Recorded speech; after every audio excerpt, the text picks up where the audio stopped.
Welcome everyone, this is Michael Gibbs from Go Cloud Architects. Can you hear me? If you can, please let me know in the comments section.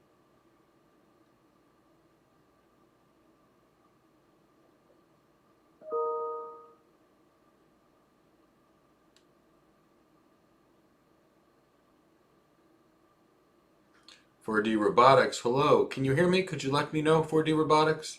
I want to make sure people can actually hear me. Welcome Guy, welcome Alex. Alonzo, so great to have you here. I see Alex said ES. Okay, so you can hear me. That's fantastic. Wonderful, wonderful, wonderful. We're going to come back for day 3 of the AWS Advanced Networking Bootcamp. Fam, welcome. Everyone, good morning, evening, and night. We've got audience from all over the world when we do these, and lots more people will be joining in the next few minutes. Typically speaking, when we first kick it off, what will ultimately happen is an announcement will be sent to people, and when the announcement is sent to people, that's when we know exactly when things are going on. So we'll be with you as you begin. So good morning, welcome everyone. Since this is day 3 of the Go Cloud architectural version of the AWS Advanced Networking training, I'll remind you all, in case you're just joining for the first time, that my name is Michael Gibbs. I'm the CEO of Go Cloud Architects, and I've been working in tech now for over 25 years now, 1993 to be exact, but we don't talk about that too often because it makes me feel kind of old. But I've been working in tech for that long. I've been working in networking forever. In fact, I'm one of the original Cisco certified internet experts. In fact, my CCIE number is 7417, back when it was this impossible long 2-day test 2 decades ago. So that's about us. As far as Go Cloud Architects, we train cloud architects, meaning we take people from regardless of their current status, and we train them to be cloud architects. That's the business we're in. Certification is something that we do just to help the community. Certification is about 10% of the process to being hired and becoming a great cloud architect, and the remaining part of the process is actually business acumen, communication skills, emotional intelligence, and knowledge of the network and the data center, because the cloud is nothing more than just a virtualized network and a data center. So now that you know about that, and we have the Cloud Architect Career Development Program, which Chris from the team can show you about, and we'll let you guys know in case you're interested. I'm going to get back to doing fun stuff. We're going to go talk about AWS Advanced Networking Training. So today what we're going to begin with is a discussion of Cloudfront. And Cloudfront is realistically an Amazon content delivery network. And we're going to talk about Cloudfront in a fair amount of depth here, because it's a pretty important service. So to begin, when we discuss Cloudfront, we're going to be talking about a content delivery network. So what is a content delivery network? I'll tell you quite frankly, a content delivery network is basically a group of network, hardware, and servers that are going to provide fast delivery of internet content. So speeding up your internet, reducing your load on servers, and improving your performance. That's what content delivery networks do. And we'll talk about how and why they work and why they're so essential to improve your performance, your availability, your information security. So what's going on here is that a content delivery network is basically going to provide a series of caching as well as a secondary network that's going to be literally off of the internet. Now, the reason we're going to talk about content delivery networks being off of the internet is when we talked about private lines yesterday. Remember how we said when you're dealing with private lines, you've got guaranteed performance. And remember how we said with guaranteed performance and guaranteed latency, you can do something. And we talked about the internet and said internet performance is not guaranteed. And we talked about how internet performance is technically what's called best effort. And what I mean by best effort is best effort means the internet will attempt to deliver messages, but there's no guarantees. No guarantee of latency, no guarantees of performance. So internet traffic is not super reliable. But private network traffic is reliable.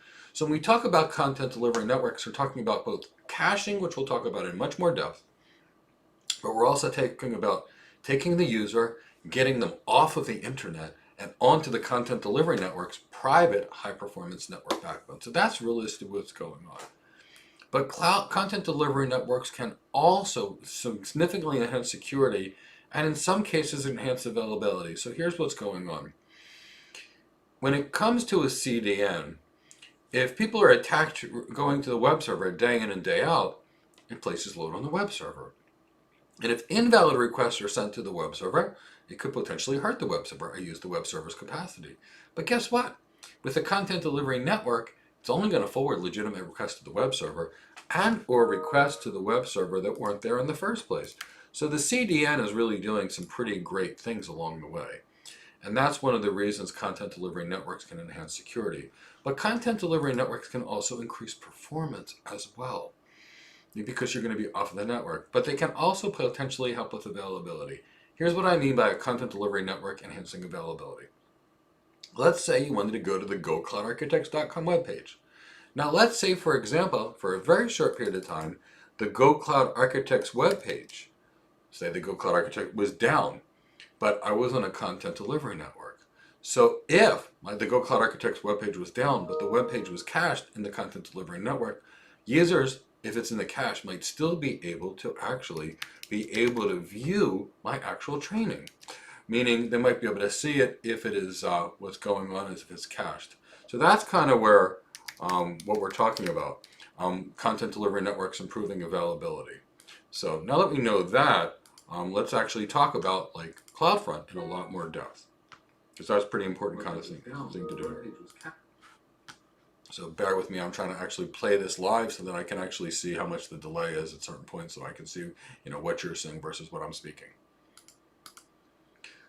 So Cloudfront, because it's a content delivery network, will actually improve your website hosting performance. And the good news is, at least with AWS, this is one of those services, it's pretty much integrated into everything.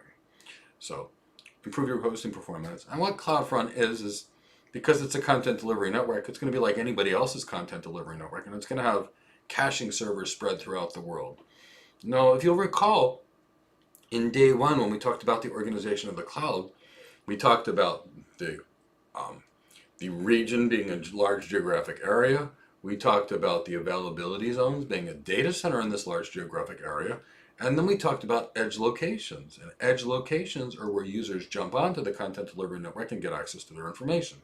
So that's where the caching servers are. The Cloudfront caching servers are in these edge locations, with the exception of the regional caching server, but that's neither here nor there. So here's the way this is going to work. In my house, I want to go to a website, www.gocloudarchitects.com, for example, or gocloudcareers.com, our primary site. I'm going to leave my house. What will happen is, as soon as my request is made, my location is going to be determined. How is my location determined? By my source IP address. My source IP address will put me in the Palm Beach, Florida region. So the next thing that's going to happen is the routing of my traffic will say, wow, Mike Gibbs, Palm Beach region. Closest Cloudfront server, Miami. Send Mike's traffic to Miami. And that's what's going to happen. My traffic's going to go to the Miami Cloudfront server. And there, lots of cool things are going to happen. So I'll talk about it and then I'll show you. So when I go to the Go Cloud Careers webpage, the first thing I do is I hit the Miami Cloudfront server. Now, if someone else in the Miami region has already requested the Go Cloud Careers page, it's instantly going to be in the Cloudfront server. I'll go to Miami, it'll go back to my house, and I'm never going to touch the website. I'll instantly get it because it's been requested. And cached, meaning stored there for temporary storage until I request it. Now, if the data for the website, if I went to Go Cloud Careers and nobody else had gone to that page that day in the Miami region, it's not there on the cache. So here's what's going to happen. The cache is then going to go to the regional cache, and then it's going to say, let's ride our private network, our high-speed backbone, straight back to the website source of the website, or the Cloudfront network. It'll then be delivered through the Cloudfront network, brought to the edge location, and then delivered to me. And now additional people that want to access it, that go to the Miami webpage, instantly are going to get access to it. So Cloudfront not only reduces the load on your servers through caching, but it gets your users off of the internet onto a private network where they can have really good performance. So that's what makes this super exciting. The ability to get great performance. I mean, truly great performance, because you're getting off of the network. So let's visually look at this. Now, in this visual case, I didn't actually talk about going to the regional Cloudfront area, but let's still give you an idea. So here's what goes on. My first request for a website hits the Cloudfront distribution. Now, if it's already there, as you can see, it's going to be sent right back to the client. But if it's not, CloudFront, across its own private network, they'll send the request to the web server. In this case, it could be a static website hosted by an S3 bucket. And then from there, it will be sent completely and directly to the CloudFront origin, and then it'll be sent to the client. Now, on subsequent requests for the same content, things are going to change. They're going to be a lot different. These subsequent requests for the same content are just going to go to the CloudFront distribution and sent back to me. So that's really how these content delivery networks work. So because CloudFront is providing caching, it provides scalability. Caching of read replicas when it comes to relational databases, making sure you don't hit those read replicas as much for frequently accessed information. Same thing, no different, same technology. So the reason I like my students to really learn the fundamentals and the building blocks of networking and data centers is this is all the same network and data center technology. They just keep reusing it in 1,000 different places. That's why fundamentals matter so much. And so that's how caching is going to help. It's going to offload these frequent requests to the cache. So lots of scalability gained on your web servers. If you have millions of users accessing the same content, your web servers don't have to process millions of requests because it's already there in the cache. That's why we love this kind of stuff. It looks like my screen's getting a little fuzzy, so I'm going to blacken my camera real quick, and I'm going to force it to refocus, and I think now we're going to have good clarity. So there we go. So caching is super helpful for frequently accessed content. Now, if everything going to the cache was new content and there was no repetitiveness in the content, not only will caching not help, but it's going to add an additional step, which means additional latency. So caching is wonderful. Just understand the use case of how and where to use it and why. So let's talk about, CloudFront with AWS. So CloudFront is integrated with a whole lot of AWS services. So if you have a static website, you can put a CloudFront front end. Excellent. By comparison, if you've got a dynamic website, you can use CloudFront to host a website that's based on EC2 instances, assuming an elastic load balancer is part of the architecture. So when you use CloudFront, the front end of that distribution is going to be your load balancer. So load balancer with your EC2 instances in the back. That's how these kind of things work. So CloudFront can be used, but it can be used with static or dynamic or the combination of both. Static, directly in front of an S3 bucket. Dynamic, directly in front of your load balancer, which has got some EC2 instances behind it. So what could this look like in reality, architecturally speaking? Architecturally speaking, it'll look like users are coming into CloudFront, which you can see their static content would be pulled from this S3 bucket, and their dynamic content would be pulled from EC2 would be pulled from the EC2 instances through the load balancers. So now we're going to talk about some heavy-duty AWS stuff. I'm more of an architect. I look at things with the big picture, but you got to understand how the big picture works. So let's go talk about it. So when we're talking about CloudFront, we're really talking about three things going on in the setup. We're dealing with the distribution, an origin, and cache control. Now, we're more build cloud architects than build certifications, but certifications will help you get an interview. And once you get an interview, it's your knowledge that really helps you get hired. But they do help you get an interview. Nobody's going to hire anyone for a certification, but they will give you an interview with the certifications, and behind that, it's your chance to get hired. So let's talk about these concepts of distributions, origins, and cache controls. Because not only will they show up on exams, it's an important part for setting these things up or designing them. So when it comes to CloudFront distributions, you have to set up the distribution. And here's what the distribution is. It's going to be identified by the DNS name. And don't get me wrong, these CloudFront DNS names are ugly. And if you don't believe me, do an NS lookup of Amazon.com. You're going to see this thing. It could be like ABCDEFG11111.cloudfront.net. It is ugly. So when you use CloudFront, you're going to get a new distribution. That's going to be your DNS name, and it's going to be ugly as can be. So you've got two options. You can use this ugly website, abcdefg111.gocloudcareers.com. I wouldn't. Or what you could basically do is create a CNAME record that will map GoCloudCareers to this abcdefg111.cloudfront.com or .net. And obviously I'm making up the goofy CloudFront name here, but the point is it's going to be some ugly looking name like that. So you can choose to use that URL, Don't recommend it anywhere, anytime. Or you can use a CNAME record, which maps one domain to another, pick a domain name that makes sense, and map that to the actual DNS, fully qualified domain name of the Cloudfront distribution. That's what I would do. The next thing that you need to do when you set up Cloudfront is to set up an origin. What is an origin? Quite simply, it's where your stuff is coming from. Where's your content? So basically, your origin can be an S3 bucket, or it can be an EC2 instance, or it can be the load balancer for your website. That's it. It's really your origin. And your origin is going to point to the DNS name of the location. So what is the DNS name of your bucket? And that way, if things change, it's based on DNS. So Cloudfront distribution, remember the concept quite frankly, is the name of it. Cloudfront origin is where your stuff or your content is coming from. So since you know the distribution and you know the origin, let's talk about the cache control. So I mentioned that Cloudfront caches your data. A cache is a temporary store of your data for use. So Cloudfront does this, which really reduces the load on your servers. But, when you're dealing with caching, you've got a lot of things to consider. If you had a 1-month cache, for example, let's say I go today to Go Cloud Careers and I hit the Miami Cloudfront distribution, my cache was 1 month.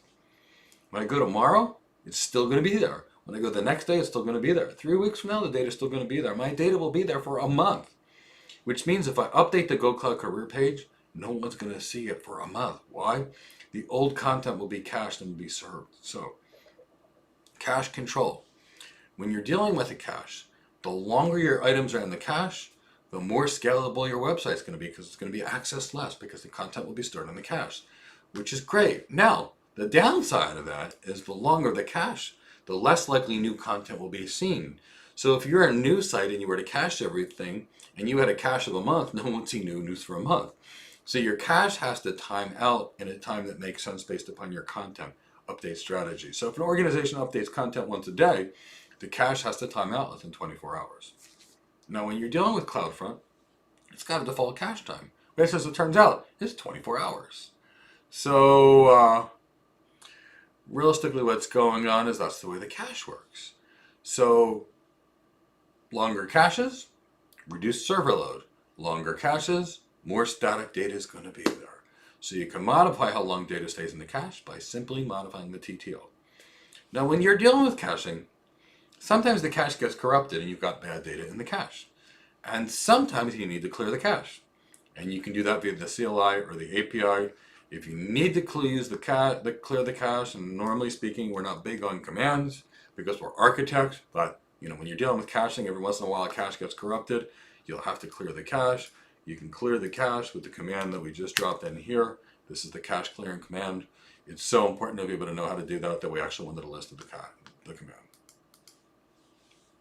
So getting Cloudfront all set up and ready to go. What are you going to do? You set up the web servers and you put your content on them. You create your Cloudfront distribution. Amazon will give you a domain name. Either accept that ugly domain name, which I strongly recommend against, or create a DNS CNAME record which points a friendly name to that AWS CNAME to the Cloudfront distribution, and you're going to be in great shape. So let's look about what this looks like. Remember yesterday or the first day we talked about edge locations and availability zones and the such? Well, here's the way you should look at it. When you're dealing with the AWS architecture of their environment, you're dealing with this large global region being called a region, like a continent or a percentage of a continent. You're looking at data centers, which are called availability zones, and you're looking at edge locations, which I believe there's 217 of them at the time we made this video, which are points of presence where your caching servers are located throughout the world. Now, I know we showed this on day one, but we want to go back to it because it kind of matters here. What you're dealing with here, here's the users. The users hit their edge location. If it's stored in the edge location, the information goes back to the user. If it's not stored in the edge location, it hits the regional cache. If it's not stored in the regional cache, it goes to the servers like the S3 buckets or the EC2 instances, and then it gets stored in the cache location.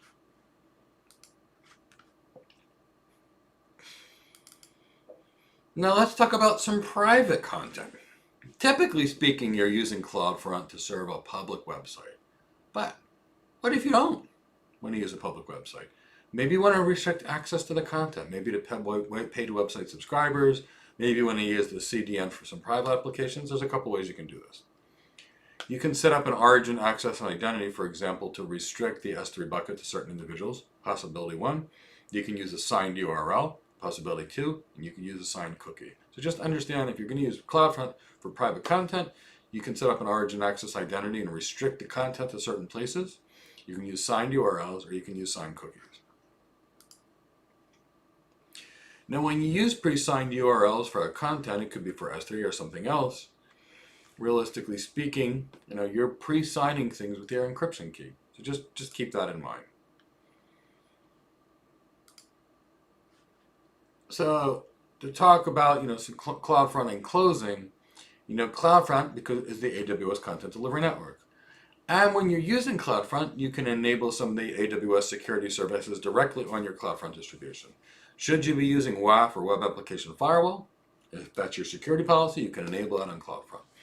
Could you be using Shield or Shield Advanced for Ddos Protection? The answer is yes. This might be the kind of thing you want to use on Cloudfront as Shield, because Ddos Protection is always valuable. Regarding the AWS Web Application Firewall, you could choose that if your security requirements will be accommodated by that. Or you can choose to go to the marketplace and get something more robust, like a Cisco Palo Alto kind of firewall. So let's work through some things. Cloudfront can help prevent DDoS attacks because it only forwards the requests that are legitimate. So if it's not a good HTTP or HTTPS request, it will not be set. The attacker can't really launch a DDoS attack by sending 1,000,001 invalid requests because they're not going to be forwarded to the server, so that's kind of great. And it distributes your content through multiple points of presence. Now, it's also kind of cool when you're using Cloudfront, it can do the encryption in transit for you. So anytime you're on a server and you're doing encryption, this stuff really gets CPU computationally expensive and it can really run your server load high. But, the reality is this. It's not such a concern here. And what do I mean by that is, the Cloudfront distribution can actually enforce the SSL TLAs. So it can do a lot of the work right there. And it can integrate with Certificate Manager for your SSL TLS certificates, and it even supports server name identification. So normally I would stop here, but I want to cover Lambda Edge, and then we'll stop and we'll take questions for about 10 to 15 minutes, and then we'll move forward.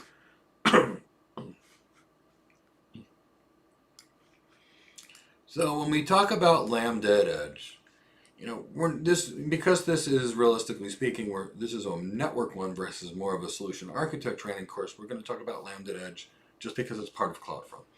Lambda with AWS is just a serverless mini compute function. And Lambda enables you to automate some very, very basic things. Remediate something, look at something. It's just a one little step in the process. Think of it as like a little mini script. And if you wanted to run a little mini script, kind of Lambda type function, typically speaking, you would do it inside of your VPC. But if you want to run a Lambda function close to your user, for example, you can actually do it with Cloudfront. It's basically called Lambda Edge. And basically, Lambda Edge enables you to run these basically simple Lambda functions very close to your customer on the content delivery network. And because you're able to do it closer to the customer, your performance is greater and your latency is low. So just kind of remember that. So think of Lambda as a serverless computing service. You just basically upload the code and it just works. No servers to manage, no operating system, but it's, it's light coding. It's not serious. It's just light stuff. So if you've got something in C#, Go, Java, Node.js, or Python, this is the kind of thing. But it's a simple function. Things to remember with Lambda, it's completely stateless, which means, one function gets done and that's it. There's no state or control. Remember this, and then this, and then this, and then this. So if you want one thing to happen, you're going to have to set up one function. If you want two things to happen, you're going to set up two Lambda functions. So just try and remember that. And just think of Lambda being useful in situations where you want to automate something. Maybe processing data across systems, maybe patching an operating system, remediation of a security event, that kind of thing.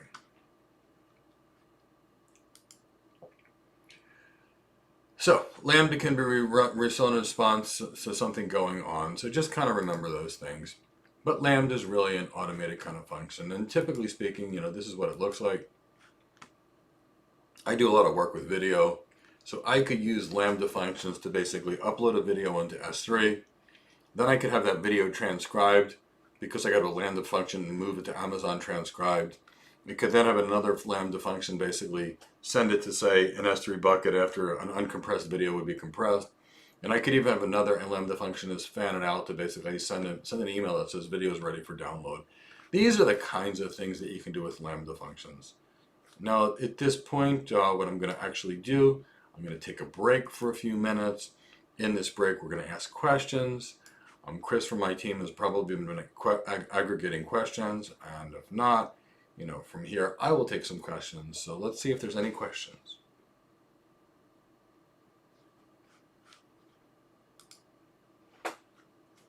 Okay. Does anybody have any questions? Thank you, Arun, very much. Alex, Cloudfront is only for web stuff. So web pages, caching of web pages.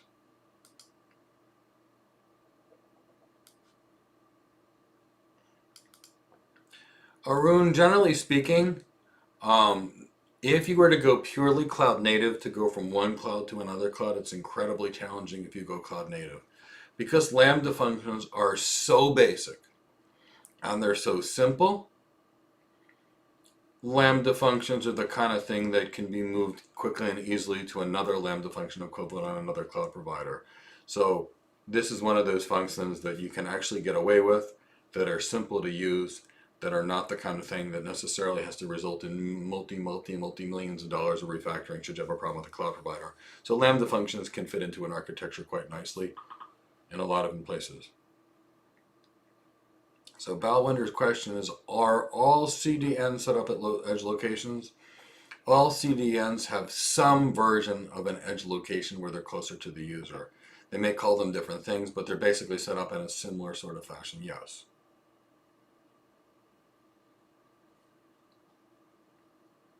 Let's see, Arun, thank you so much. We really work hard to make everybody become a great cloud architect, so thank you for noticing and sharing.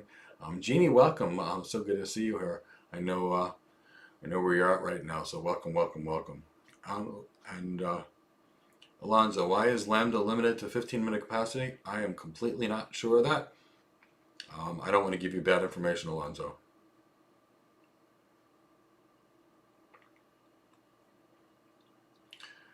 When it comes to, are the charges of cloud CDNs cheaper than non-clouds? That's going to be on a case-by-case basis.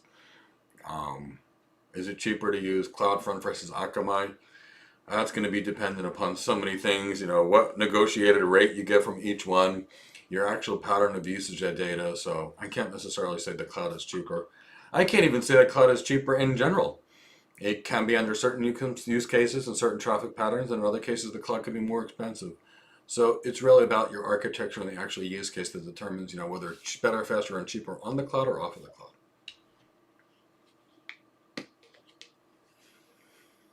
Who else has a question?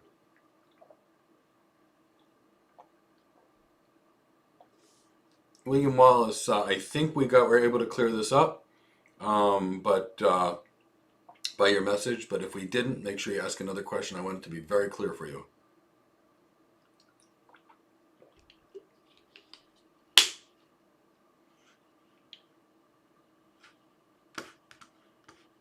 Okay, I'm going to give you guys another minute or two to see if there's any questions, and if not, I'm going to get right back into the content. Always happy to get into content.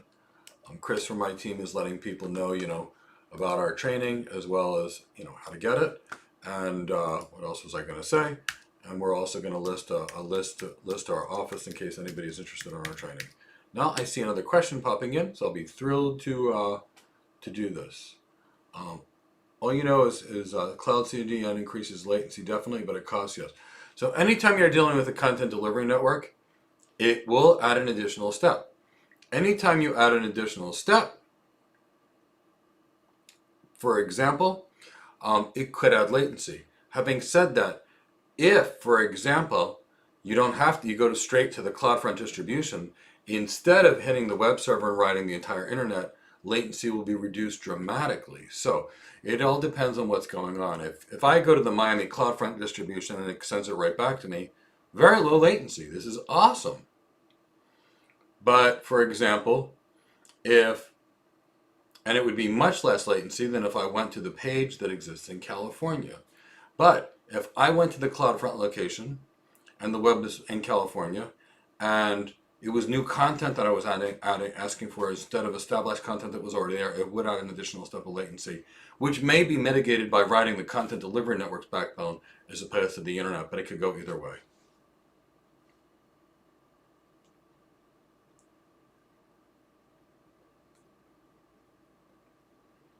Derek, I do not know the inner workings of the way Amazon actually uses CloudFront with Prime. They will definitely not publish that data. They will give you little bits and samples where they can show the efficiency, the caching of the information, but how they internally architect their site, I'm not going to know, and they will intentionally keep the main components of that very private. They'll publish the things that are good for sales, and they'll hide the 90% secret sauce because they don't want people commenting not only on their website, but more importantly, they don't want the weaknesses of their website exposed. When you publish too much information about what you have, you get hacked. So that information is not there for us to see.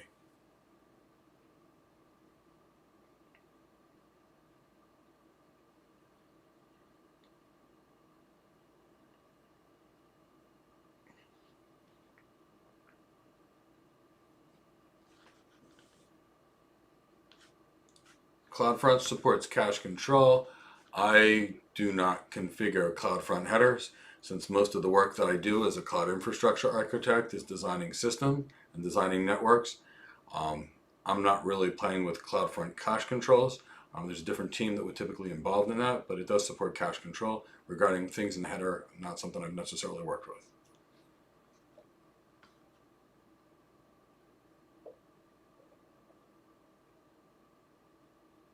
We want to make sure we give you honest, ethical answers, but also we give you correct answers on everything we do.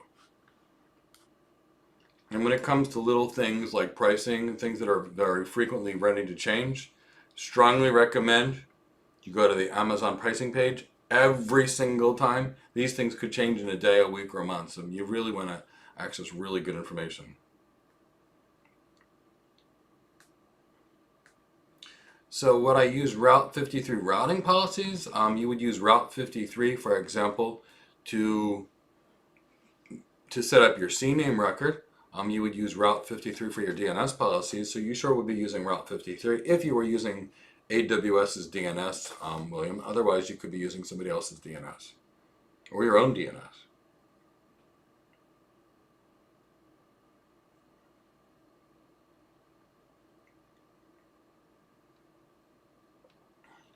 Okay, so a couple things. If you use a NAT gateway with CloudFront, your systems will not be usable.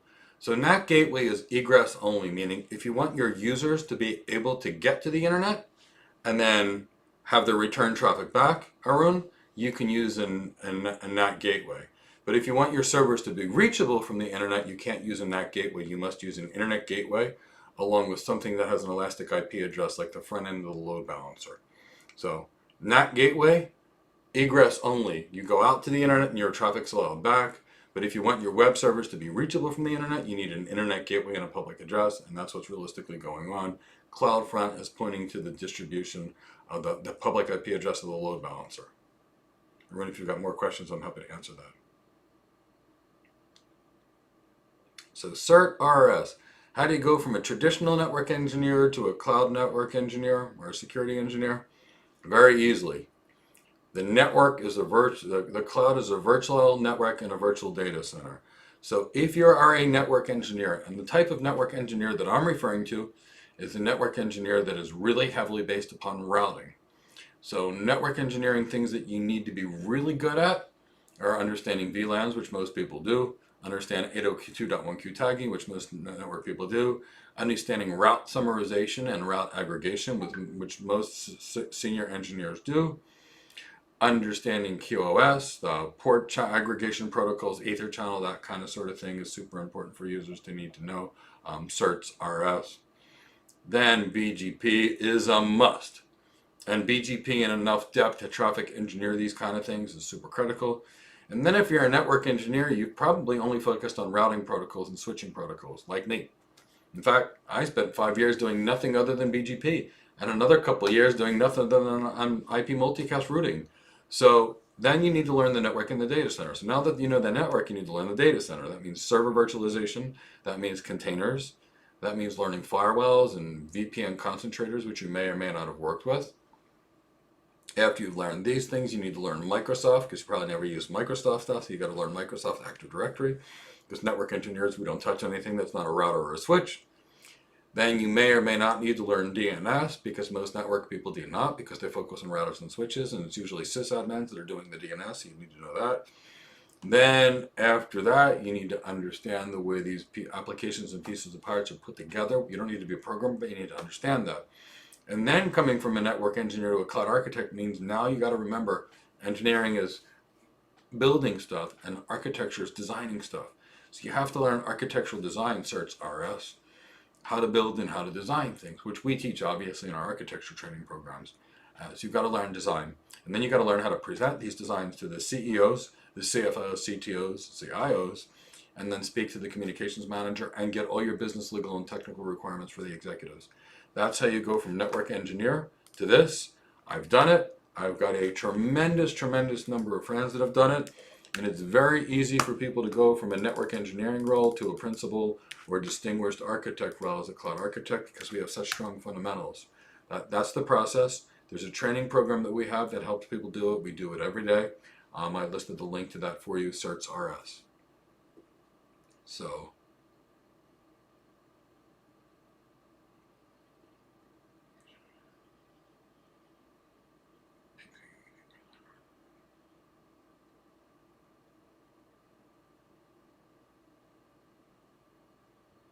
okay, search, you answered yours. I think the last question is, Caesar API gateway can be configured to be used on CloudFront or as regional. If users in the same region, location, is regional faster? Every situation is case dependent. There's so many different variables that I can't give you a blanket yes or no answer. You've really got to know your traffic flow in every way, shape, or form, Caesar. Okay, my team has told me time to go back to teaching. So we'll go back to teaching, and in about 20 minutes, we'll come back to questions.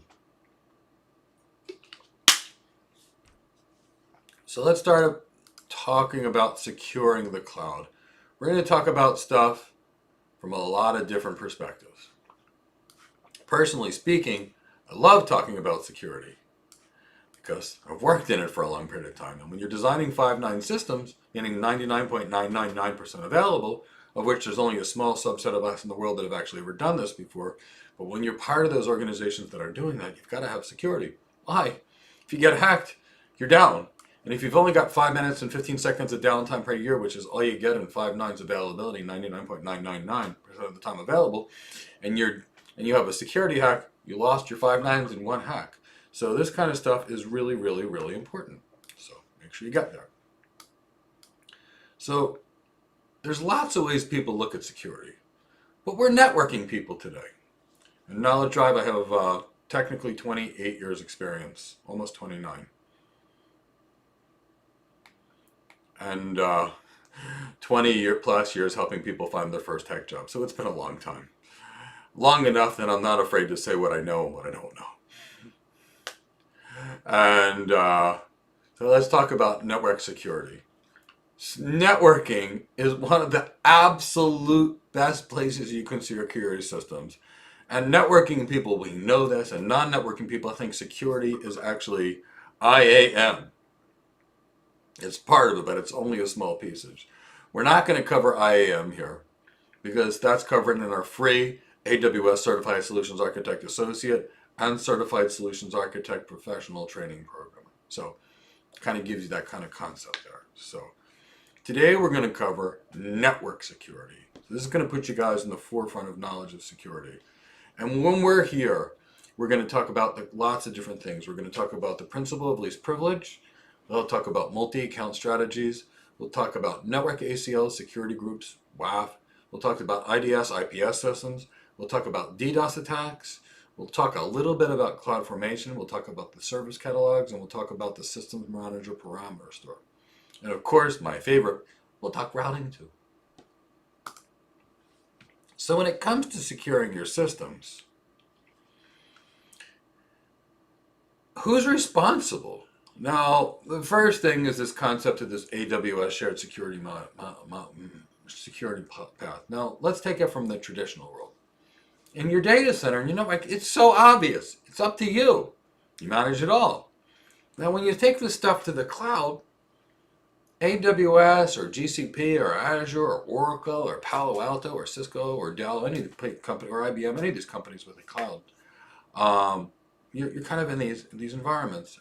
3 hours today, Knowledge Guru is the total session for every day we're doing this week, Knowledge Drive. So when you're doing these kind of environments, you're responsible for half, and AWS is responsible for half. So of course, AWS has got these big, long, complicated charts, and we'll show you what it is, but let's really look at it from a practical perspective. From a practical perspective, I call an egg. I call a cat a cat. I don't make up names for things along the way. So, here's what it means. AWS secures the cloud, and you secure your stuff, meaning your VPC and everything inside of it. So they secure the cloud, you secure their things. So AWS will manage their infrastructure and all of the underlying technology, and you manage yours. So what are you responsible for exactly? Your IAM roles, patching your operating systems, maintaining the security of your own apps, configuration of your AWS or marketplace security options, and physical security of your devices that connect to the cloud. You could have the biggest, best security system in the world, and if your network connection to the cloud is in a closet, which is open, all I need to do is plug in a cable on your system, unless you're using 802.1x. So MAC address authentication. So with that, understand that's how it works. So now, architecturally speaking, we can look at it. So they're managing their servers, the big databases like DynamoDB and the managed services. They're managing their RAID arrays. They're managing their network. You won't be able to see the 30 or 40,000 or 50,000 or 100,000 Cisco and Juniper routers they have running through their data centers. You're never going to see it. You're probably never going to see their 8,000 million load balancers, which are probably from F5. You're probably not going to see the servers, which most likely come from Dell. You're not going to see the firewalls they're actually using to protect their systems, which I'm sure are coming from one of the big firewall providers. You're just not going to see that. It's all hidden. You're going to see the virtualized stuff. So now let's talk about some things. Whenever you're talking about security, look at it this way. If in the military, they have a concept that's called need to know. And what's meant by need to know? If you need access to the information, you're given it. And if you don't need the information, you're not given it. Do you know why the military doesn't give you access to information you don't need to know? So you don't cause damage with it. And you know what? Same thing with your employees. Give your employees just enough information to be able to do their job. Now, granted, if they're a leader in your organization, they need a lot more information than if they're just doing the work. But if you give people too much information, they can and will use that information to hurt you. So you gotta use the principle of least privilege. So when you bring somebody onto your systems, give them permissions or use for everything they need, but nothing else. Just what they need. So principle of least privilege, need to know. And if you can, guys, let me know you're hearing me and you're still awake, alert, and oriented. If you can type Cloud Architect in the comment section or at least the chat box, I know you're here. So let's talk about another type of way that you can actually enhance the security of your VPC and your organization. As a rule, the more stuff you've got in your organization, the more things that can go wrong. Happens all the time. More stuff, more things to break. So if, by comparison, you took your things and you chopped it up into, thank you for Alex and Sarah for letting me know you're still there. Let me know, Cloud Architect, if you guys are here. So in order to secure your stuff, you could conceivably break into different organizations, break into different VPCs. And if you did that, things would be great. The problem would be if you broke your things into things that would be separate, is you wouldn't gain the benefit of the purchasing of an economy of scale. See, what goes on in these organizations is when you buy stuff at volume, they give you a discount. So what AWS enables you to do is something called a multi-account strategy. And in these multi-account strategies, you're basically buying a single entity and chopping it up into little ones. So what's going on is you're going to get the billing benefit of having all the services you're purchasing, but you effectively have segregated or separated parts of your architecture. And by segregating or separating parts of your architecture, if something happens in one region, it won't affect another. So let me show you what this is going to look like, architecturally speaking, over here. When you're dealing with organizations in AWS, you're dealing with something that limits the blast radius. I put that in quotes because you could see that on an exam. Organizations are designed to limit blast radius. What do I mean by limiting blast radius? It means if something happens in one organizational unit, it might not necessarily affect another organizational unit. So you're basically putting everything inside of the big parent organization. And then you're separating each of these organizational units, so what goes on in one does not affect another. Then, what you're doing is you're allowing a policy, a service control policy, that determines the information that can be shared from one organizational unit to a second organizational unit. So that's what's going on in these multi-account strategies. Take your account, chop it up into many pieces, and separate it, and then use a policy called the service control policy to determine who can access what. So here's what it looks like. At the top of the account, a root, that's the main account, the parent. Basically what happens is you have these little child accounts called organizational units, and inside of them you can further reduce them. So big, giant purchase economy of scale discounts while simultaneously getting the protection of chopping up your network into pieces.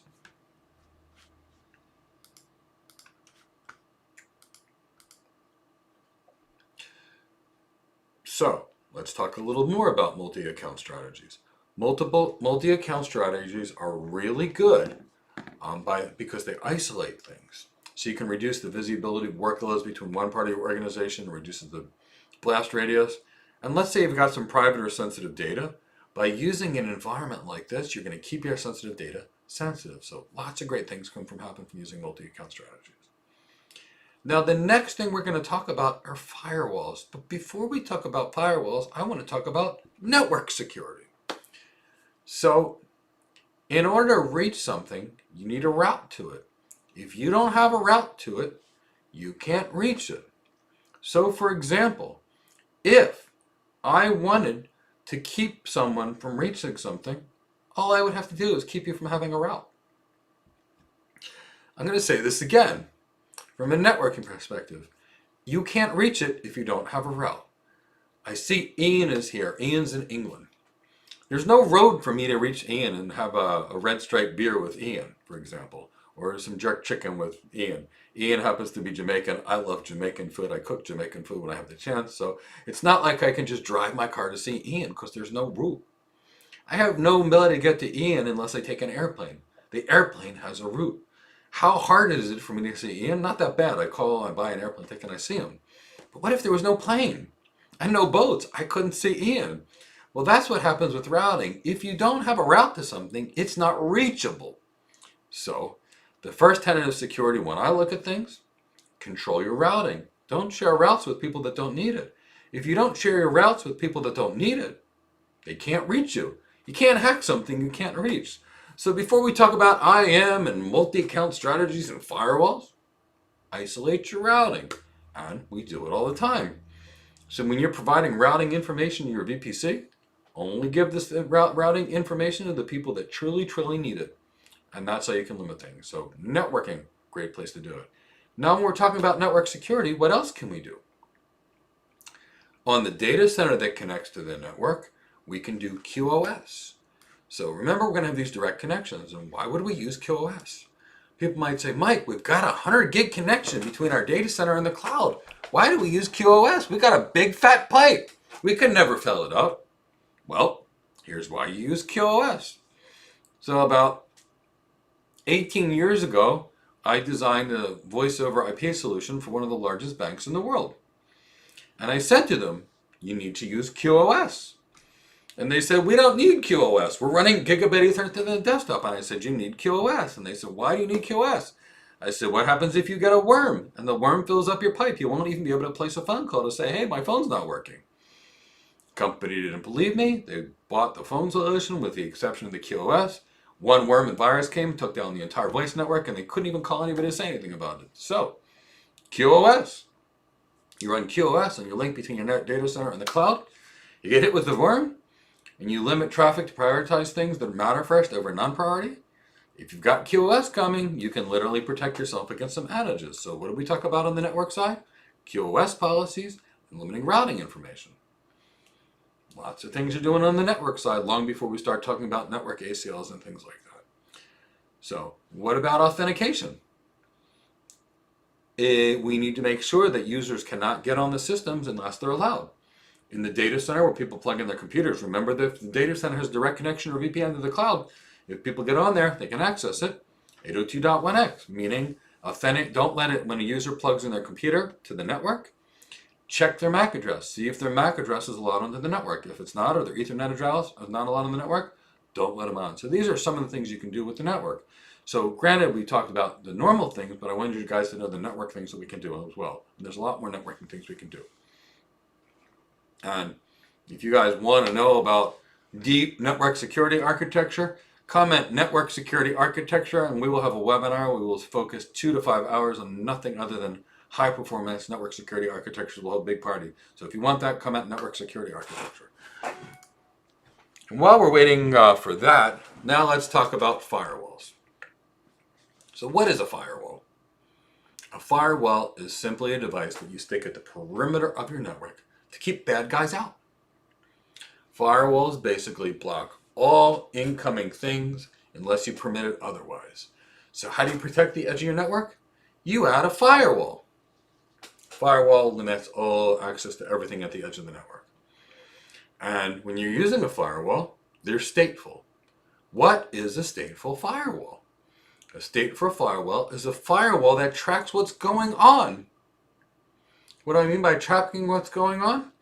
If I'm behind a firewall right now, when I want to go to the internet, I go to the internet. I go to www.cisco.com. I traverse, I go right through my firewall. When I go through my firewall, the firewall says, Mike just went to cisco.com through my firewall, because it's stateful. It's keeping track of what's going on.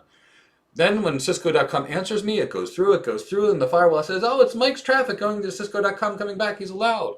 So the firewall lets me back because it's stateful. So firewalls, our traffic goes out through the firewall, comes back in through the firewall. It's allowed. So use a firewall at the edge of your network. Block everything at the edge of the network except what you want in. Which means if you've got a place where there's some web servers that are using port 443, for example, and you create a demilitarized zone, which is where your web servers are, and your firewall allows port 443 in, and that's it. That's all you allow through the firewall. So don't allow anything through the firewall unless it really matters, unless you have to, because that's firewall protects your limit. So use the firewall to limit routing information. So use the firewall to keep bad guys out. Now, when you're dealing with firewalls, there's basically original firewalls and newer modern firewalls. Original firewalls work exactly like I described to you. They're completely stateful. They watch your traffic out and they allow your traffic back in according to policy. Now there's newer firewalls, these adaptive next generation. I hate that term, but next generation. But these adaptive firewalls, the new ones, are awesome. What they do is a little bit different. They watch patterns of behavior. And they allow my traffic out, traffic in. Then they start seeing something out there on the internet and it doesn't like it. This doesn't look right. Literally what will happen is these firewalls will adapt dynamically. They'll create new rules and they'll thwart an attack automatically. So modern firewalls are awesome. So when you're dealing with AWS and you're dealing with needing a firewall and you're dealing with needing a high security environment, what kind of firewall strategy are you going to use? Are you going to use Waff, the AWS branded one? You might. Or are you going to use something bigger, better, and stronger, like a Cisco firewall, a Palo Alto firewall, or a Fortinet firewall? It depends on your security requirements. So, if you need something substantial, go to the marketplace. If you can get away with the basic cloud services, use Waff. At least you need to know. So let's talk about Waff.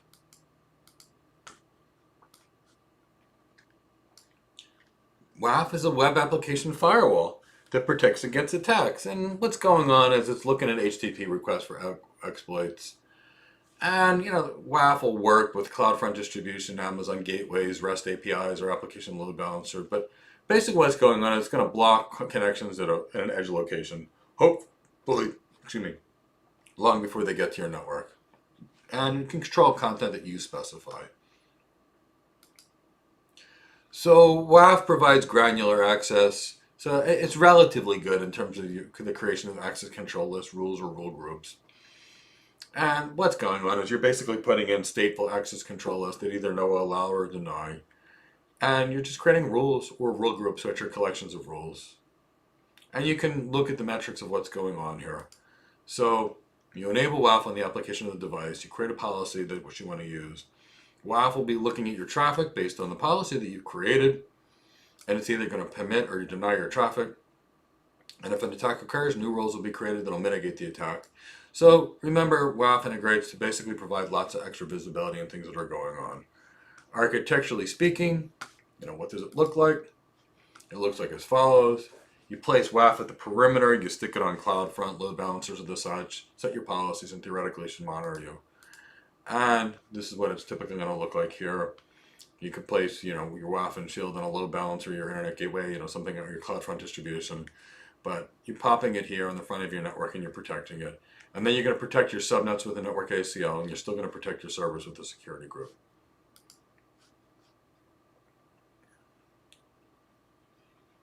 Okay, let's see. Let's do this. Let's talk about DDoS attacks, and then we'll take a few minute break, answer some questions. So let's talk about the distributed denial of service attacks and how you prevent them. First and foremost, what is a DDoS attack? A DDoS attack is when a hacker will break into multiple systems on the internet, and they'll use these multiple systems that are compromised to attack you. And the reason it's distributed is you need these multiple systems to kind of overwhelm your servers. So what's going on is the goal is to overwhelm your servers with so many requests that your servers can't work anymore. And when your servers are too busy and they're not working properly, what can ultimately happen when things get that busy is you can actually, override systems and violate certain permissions. When systems get busy or closing, getting ready to crash, lots of bad things happen. So preventing these things is a multi-step process. So here's what the attack looks like. You can see this bad guy in red takes his server. He then controls a whole bunch of things, and then he attacks you. So what's going on is, let's say this web application can handle 5,000 requests per second. In this DDoS attack to work, this attacker basically has to launch more than 5,000 web requests per second because he has to completely overwhelm your systems. So if the attacker launches 5,000 web requests per second and you can only handle 5,000, you're down, let alone the other customers that are trying to reach you. So that's how these DDoS attacks work. So let's talk about what you can do about them. Following. First, use the firewall. It's hard for stuff to get through you if it's blocked by the firewall. Next, use some DDoS protection. There's lots of services like Cloudflare with AWS. They've got Shield and Shield Advanced. They are services that will literally stop DDoS attacks and or prevent them. So these are really great things. So let's talk about the Shield. There's a basic one, which comes free when you use Waff. And there's a more advanced one. Let's talk about the basic one. Shield Standard is free when you use Waff, and it protects against common DDoS attacks. According to AWS, and I trust AWS, but in general when vendors talk about their products, there's usually some inflation of numbers. They say that it will protect against 96% of the most common attacks, which is pretty darn good. And this will include SYN attacks, SYN flood attacks, reflection attacks, HTTP slow reads, pretty common attacks. And what's going on is it's blocking based upon policy, but it's also static, meaning it's going to work based on the policy and nothing else.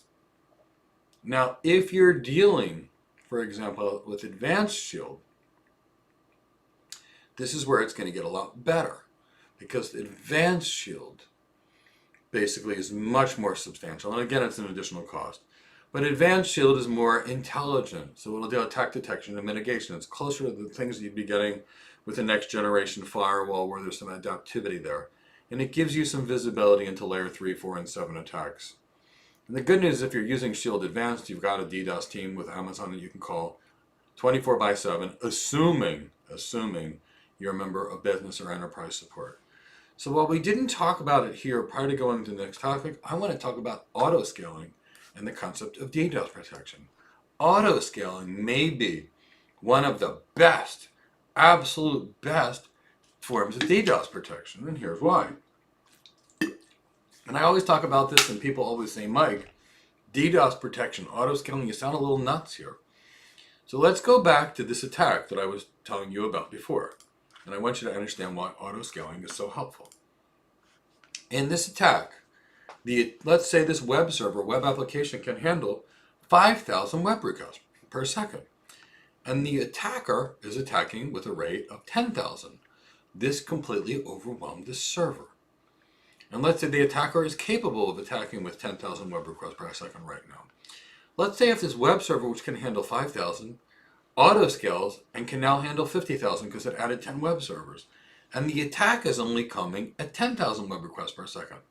Auto-scaling can actually scale up, in many cases, faster and better and larger than the attack actually can. So I'm not going to say, hey, auto-scaling is your solution to DDoS. No. But when you're using firewalls at the edge of your network, and then you're using IDS IPS systems, and then you're using network ACLs to protect your subnets. And then after that, when you're done protecting your subnets, you're adding security groups. Then on your servers, you're adding a host-based firewall and disabling unnecessary services and running auto-scaling. All this goes into a big, awesome security policy. And that's what I'm trying to show you here. None of this works by itself. All of it is part of a big, happy family. By being part of a big, happy family, you get to put yourself in a position where you can build the perfect solution. So that's where you need to start thinking about these things. So I'm going to stop it here. And then here what we're going to do, we're going to take a break to answer some questions. Chris from my team will make sure I got to the right questions and I didn't miss any along the way. And from there, and then he'll make sure that I stay on track time-wise. So 10 minutes of questions, guys. So let's see. You know, it's really interesting knowledge drive. So I've been working with security appliances for decades now. And all these vendors, they come up with really cool names for data services. Palo Alto's firewalls are fantastic. I've got good friends that work there, friends that I've trained that work there. Love it. Cisco's firewalls do the same thing. Meraki firewalls do the same thing. Fortinet firewalls all do the same thing. All these guys are, I would say, at that level, like kind of at parity with each other. Cisco, Fortinet, Palo Alto.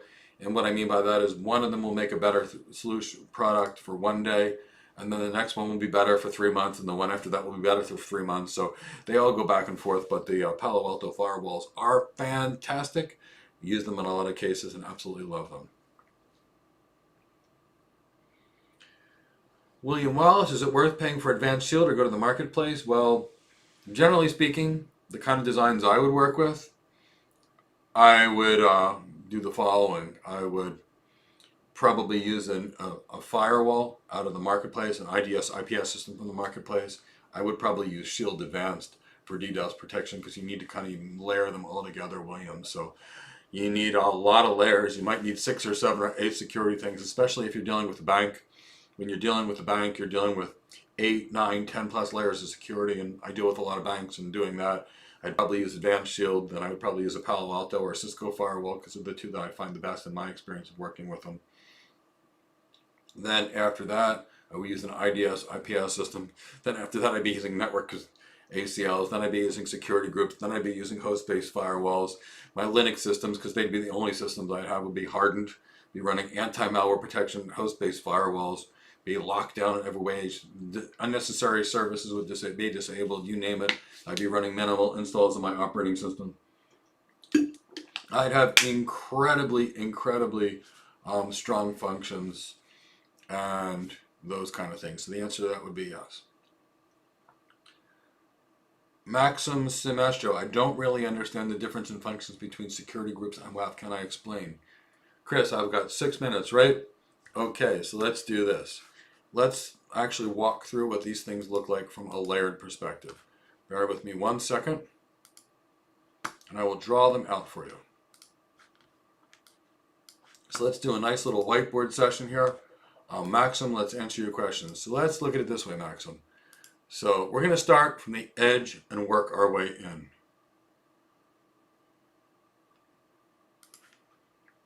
From the edge of our network, right over here, let's say we would use Shield. This is in front of the network, Maxim.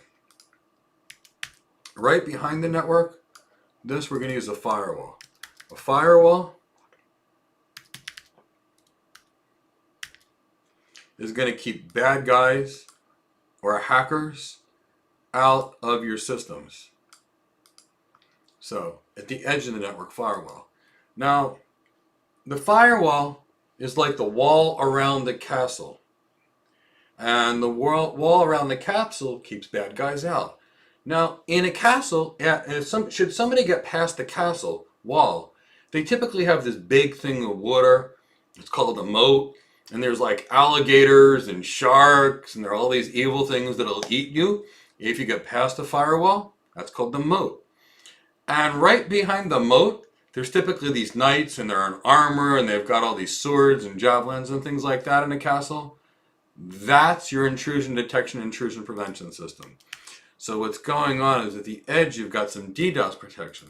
Then you've got a firewall that's keeping bad guys out. Then right past that, you've got your knights or your soldiers, which are you're doing your intrusion detection, intrusion prevention. They're going to get you should you get past the firewall and the moats with the alligators and the crocodiles.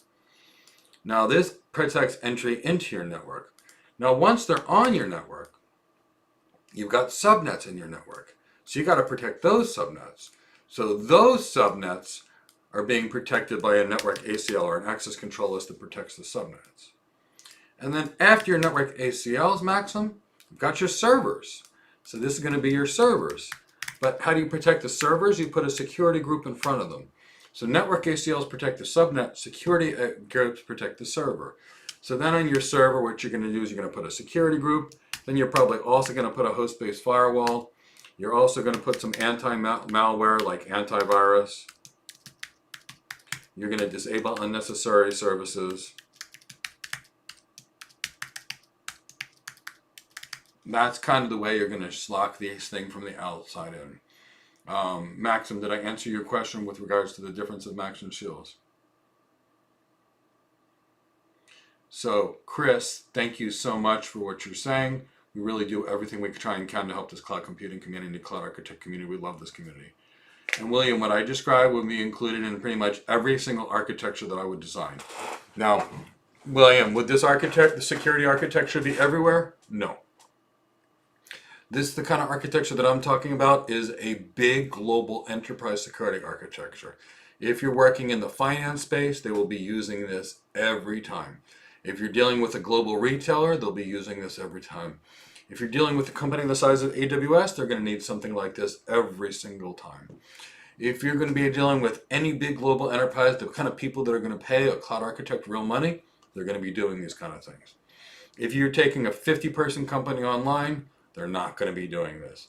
If you're taking a 500-person company online, they're probably not going to be doing this. But if you're taking any customer that has real big security requirements, any banking requirements, any fintech kind of environment, they're going to be doing this and more. And this is going to be on every architecture. And because William Wallace, I have not worked in architectures that are not big banking, big global industry ones in 20-some years, I haven't designed an architecture that doesn't need something like this in decades. So lots of different places.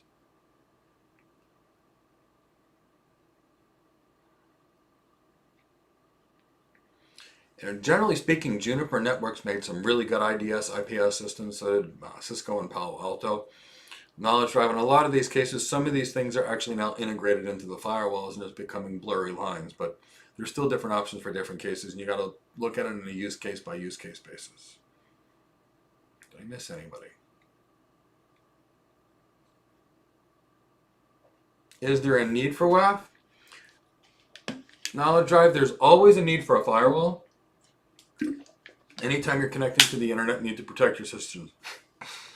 If you want to use AWS only things, you'll be using WAF. If you want to be using things that are more enterprisey and more robust and bigger, you're going to be using things from the marketplace. Probably cheaper to use AWS things than it is from the marketplace. And when you start using things in the marketplace, you need to know what you're doing a lot more. For example, the AWS devices like Waff are redundant automatically, meaning if one fails, you have no problem. But when you're using a really robust security solution in your enterprise, it's no big deal. These are redundant devices. But when you're doing it in the cloud, these are virtual devices, meaning they're running on an EC2 instance. So then you might need to manage the availability of your firewall EC2 instances with things like gateway load balancers and other things. So trying to do standard security in the cloud, this kind of basic security, is very challenging because you got to go work around the limitations of the cloud. So hope I kind of helped you out with that.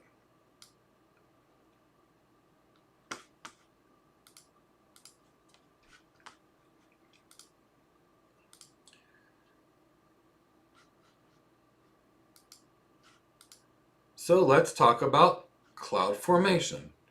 Now, I'm not Mr. CloudFormation, because CloudFormation is much more of a sysops thing to do than an architecture thing to do. But we're talking about security, and I want everybody to know from an architectural perspective, security and CloudFormation can kind of go together. So when you're dealing with high security environments, you're going to be trying to do a lot of things.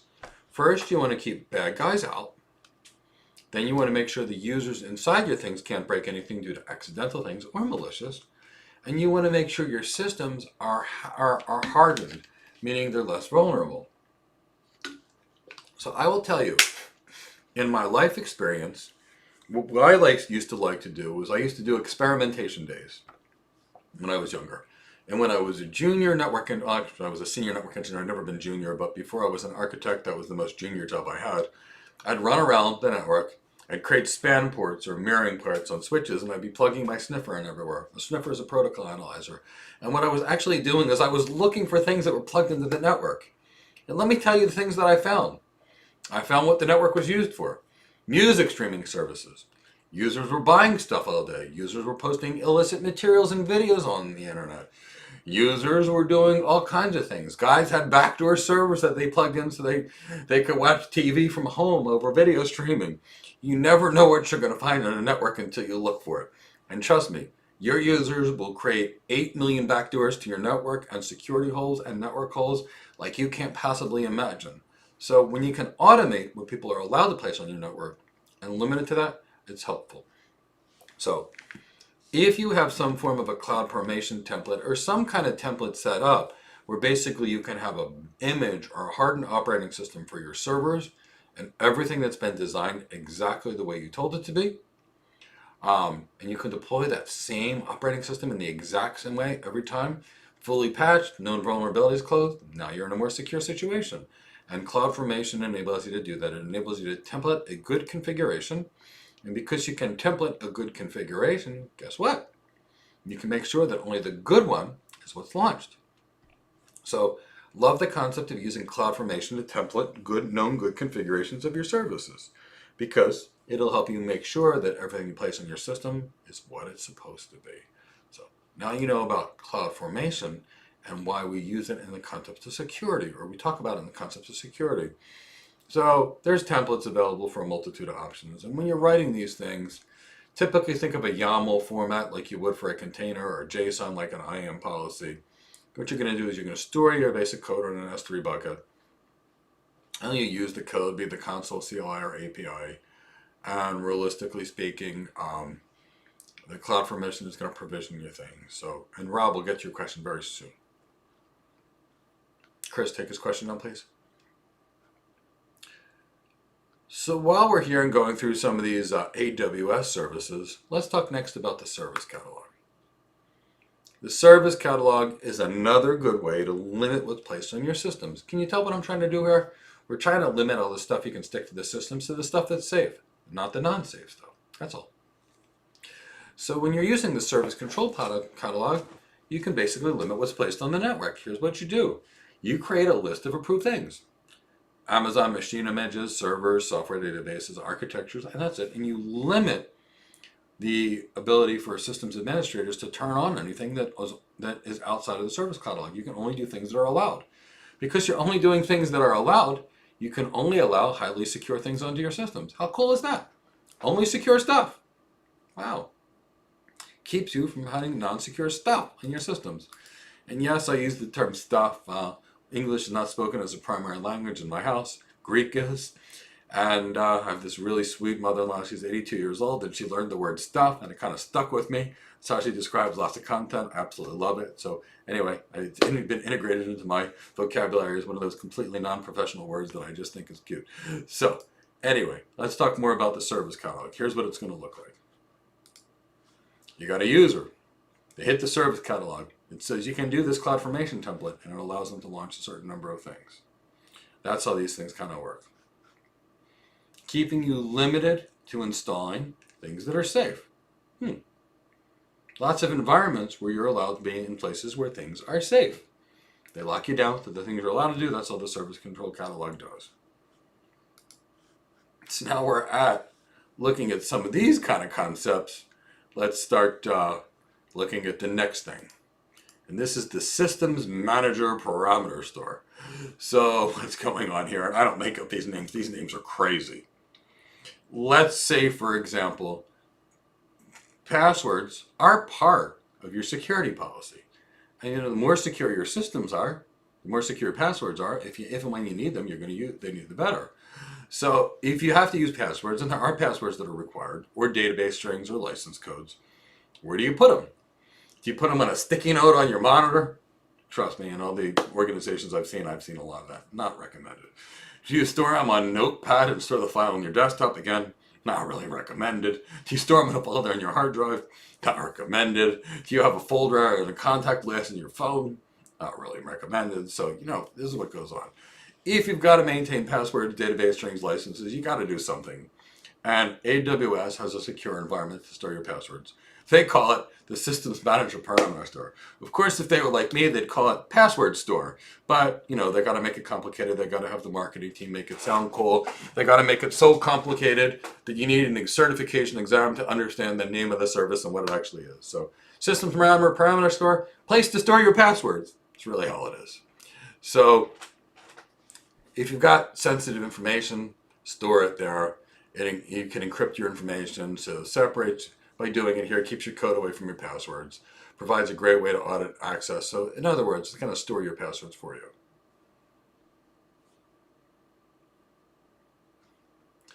That sounds great stuff, William Wallace. That sounds like some great music in the background. So let's talk about the next service, and this is called AWS Config.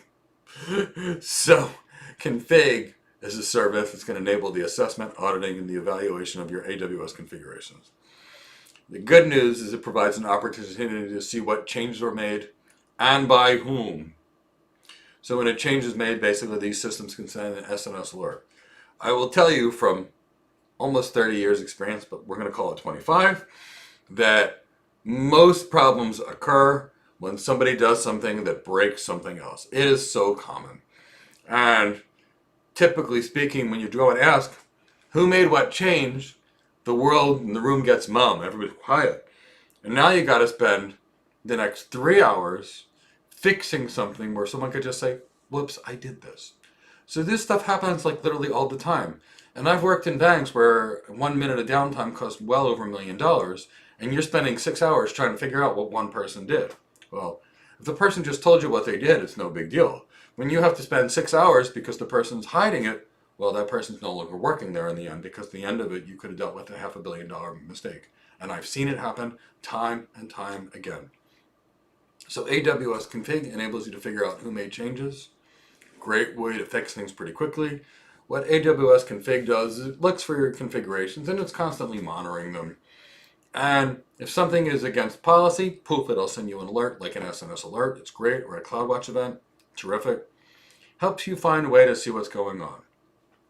Now, when you're going to a 5 nines available network, meaning 99.999% of the available, which means 5 minutes and 15 seconds of downtime per year, that's it.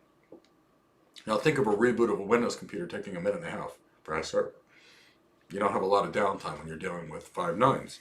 And a bank needs 5 nines. A healthcare organization needs 5 nines. A big global retailer like Amazon needs 5 nines.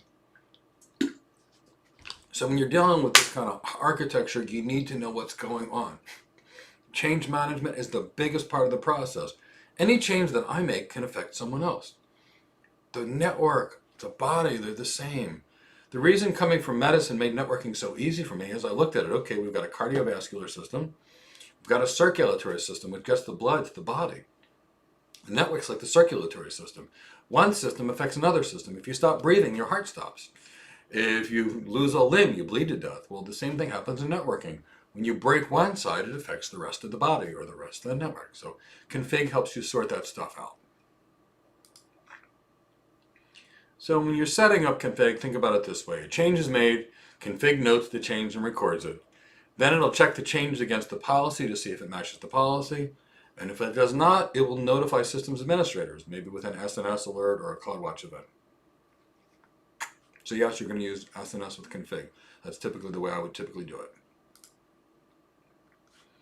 So realistically speaking, visually speaking, you can see what it looks like over here.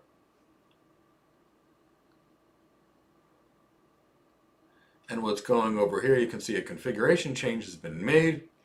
Config will monitor the change and it will notify you.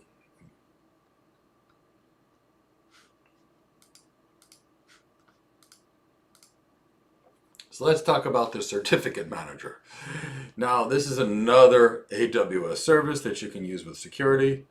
And the Certificate Manager is basically a service to manage your SSL TLS certificates. So if you needed to get a certificate, you can get it straight from the Certificate Manager. These are the certificates that you would put on your website for SSL or TLS purposes. So the AWS Certificate Manager basically enables the simple provisioning, management, and deployment of certificates. And it's going to allow users to deploy certificates on their resources quickly and easily. And Certificate Manager provides free and public certificates for your load balancers and things. So what's it going to look like? You need a certificate for your devices. You go to the Certificate Manager and you get an SSL TLS certificate for your Cloudfront distribution or your load balancer. No big deal.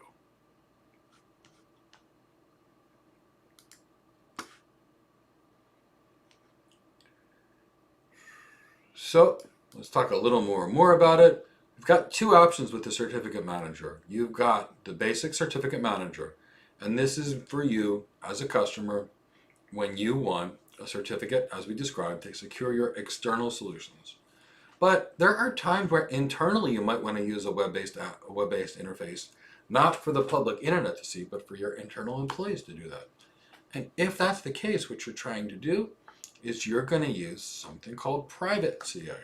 And this is basically an internal certificate used internally. So you can put them for computers, servers, more devices, and basically it's a private certificate you buy. But these you have to pay for. If you want to use a certificate internally, you purchase it. Whereas the Certificate Manager for public things are free. So what we're going to do is talk about 2 or 3 more services. Then we'll take a few questions, even though it's only been 10 minutes. Then we're going to put the security pieces together one more time. We already started to do it. And then we'll move on to the next topic, which gets to some fun stuff. So let's talk about some more AWS security services. The first one we're going to talk about is Guard Duty. Now, Guard Duty is an AWS service that's going to help monitor your AWS accounts. And it's going to look at your CloudTrail, which means your logs, your DNS or your domain stuff, and it's going to look at your VPC flow logs, which, as we showed you yesterday, was the traffic going through your network so you could see what's going on. And Guard Duty is going to look for patterns of behavior associated with bad stuff like a compromised system. And if something bad happens, Guard Duty is going to send a CloudWatch alert so you know about them. The next one we'll talk about is Inspector. Amazon Inspector is another automated security assessment service that helps improve security and compliance. What does it do? It constantly assesses your applications for vulnerabilities, exploits, deviations from best practices. And ultimately what happens is after Inspector does its thing, it's going to give you a detailed list of things that it doesn't love. So it's automated. And when you get automated anything, it's questionable. Remember that. You're going to get a list of 1,000,001 things. Some are real, some are not. It's up to you as the architect to actually know what matters and what they actually really are. So, Inspector, automation, owning things automated.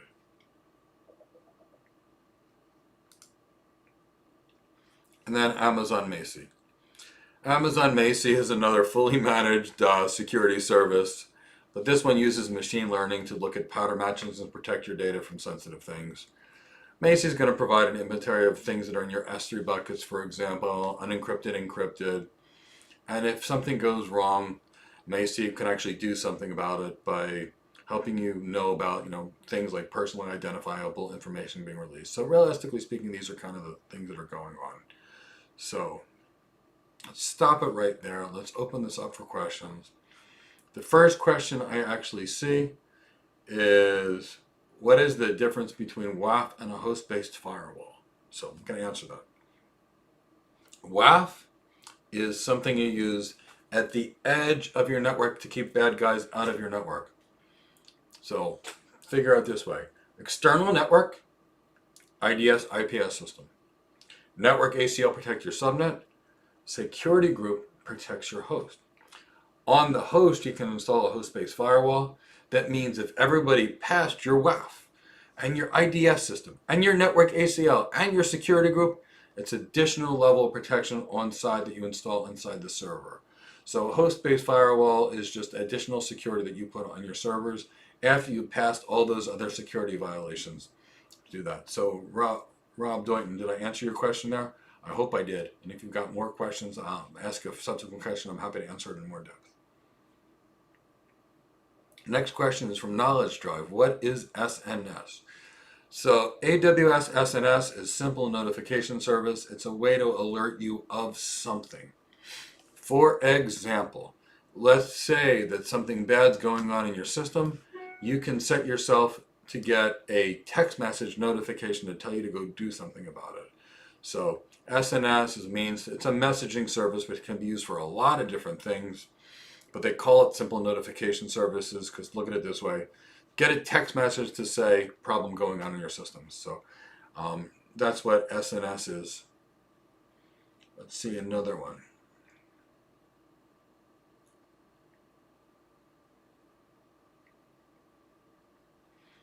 So William Wallace, when I'm actually doing the kind of systems that I'd be describing in a bank's going to have such tight control policies that things like Macy and Config and all these other things, it's not going to hurt them. They're definitely going to use them because they're going to employ everything. But they're going to be much, much, much better on their own than any of these AWS services that they're going to use. These services are like icing on the proverbial cake, and the bank's cake is going to be this thick in terms of security, and these little services are like this thick in terms of protection versus this thick of what the bank's going to be using. So understand what these services are. Each one of these additional adjunct services are things to help you, and the less you know, the bigger help these things actually are. The more capable, competent you are, and the more experienced you are, the less useful these things will be. Finding a highly qualified network and security cloud architect is really tough. So, anything they can do to help people, they do it along the way. But if you're really good, you're going to be using much better than this. And a good bank is going to have some really strong, highly paid, highly capable cloud architects that are going to be in a position where they know all this material because they're really studying it, and they're studying it a lot. Any more questions before we talk about, kind of the protection overall from beginning to the end?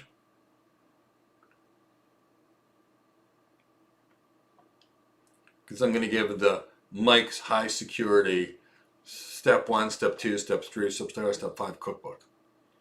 You guys ready for the Cloud Security Architect cookbook? If you're ready for the Cloud Security Architect cookbook and you're still awake, let me know.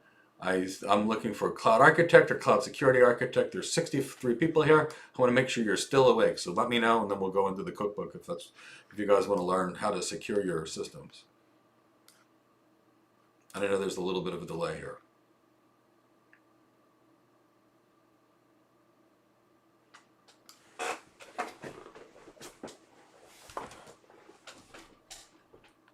You guys out there? Of course, there could be a huge delay today.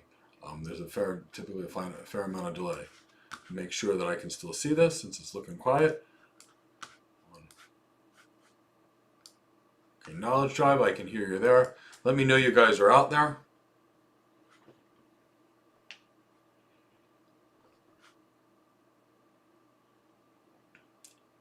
And then if I see enough people that are out there, what I'll do is I'll give you Mike's Cloud Security Architect Cookbook.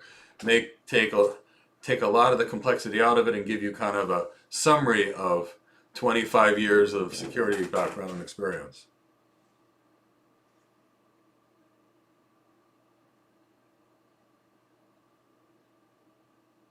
11 p.m. Thank you for participating and staying there. Knowledge Drive in India.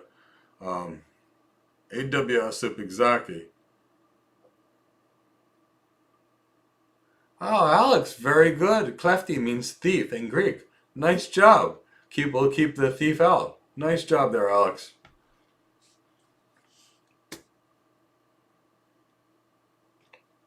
Arun, wonderful. I see you guys are here. Makes me happy. So, you guys are here, becoming great cloud architects. You're learning network architecture, security architecture. Let's party. So let's put all these pieces together. I just talked about 1,000,001 AWS security services. So we're going to map it out again. So here's the rule. First, keep everything out of your systems that you don't want to be there. What's the best way to do that? Don't give the routing information. If you don't have a route to it, you can't reach it. Then, and we're going to talk about that step by step, use DDoS protection. Why? DDoS is one of the most common attacks. Prevent it. Then we're going to talk about firewalls and protecting the bad, keeping the bad stuff out. Then we'll talk about the network ACLs. Then we'll talk about keeping traffic out of the host. And then we'll talk about making sure your systems can self-heal themselves. So routing.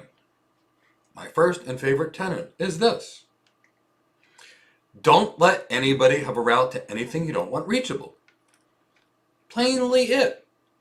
You don't want people coming into your house and you live in the middle of the ocean? Don't build a road to it. That's it. So, you want to be completely isolated? Only give routing information to those who need it. What do I mean this? Let's look at it this way. When you connect your systems to the cloud, maybe the operations people need to reach them. Maybe the development people need to reach them. Maybe the testing people need to reach them. Maybe no one else in your 100,000 person enterprise actually needs to reach your cloud-based systems other than those 3 departments. And in many cases, that's going to be true. So what's the recommendation? Only provide routing information to the subnet that's needed and block all those routes from being given to any subnet outside of those that need it. So lock it down. So provide the routing information to the cloud of the 3 subnets, the people that need it, and you're going to advertise those subnets into BGP, so only advertise those 3 subnets. And from when you're taking the routing information from BGP, from AWS, don't redistribute those routes into other places that actually don't need it.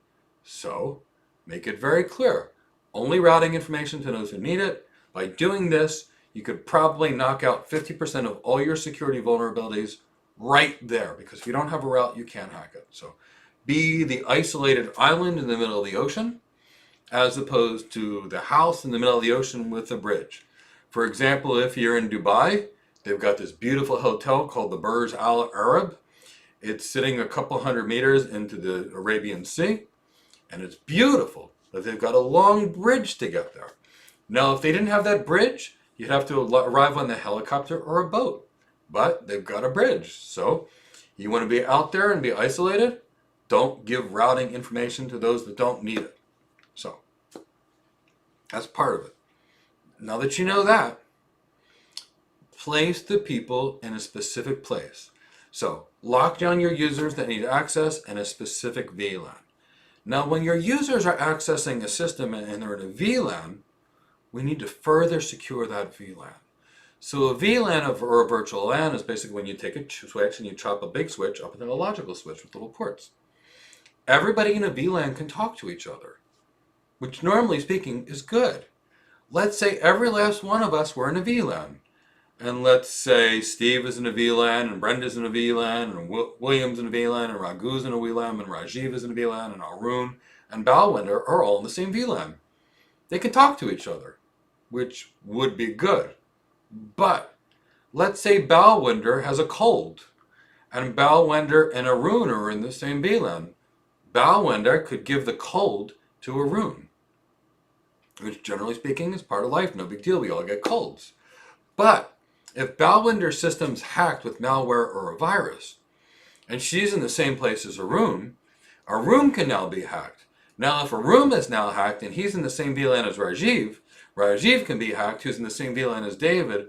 The next thing you realize, every one of these hosts in the same VLAN is all hacked, and now they can attack our systems. So you know what? Where your systems matter, use private VLANs. What is a private VLAN?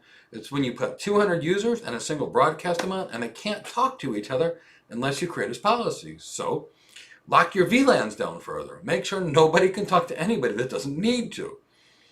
Further isolating your system. So no route.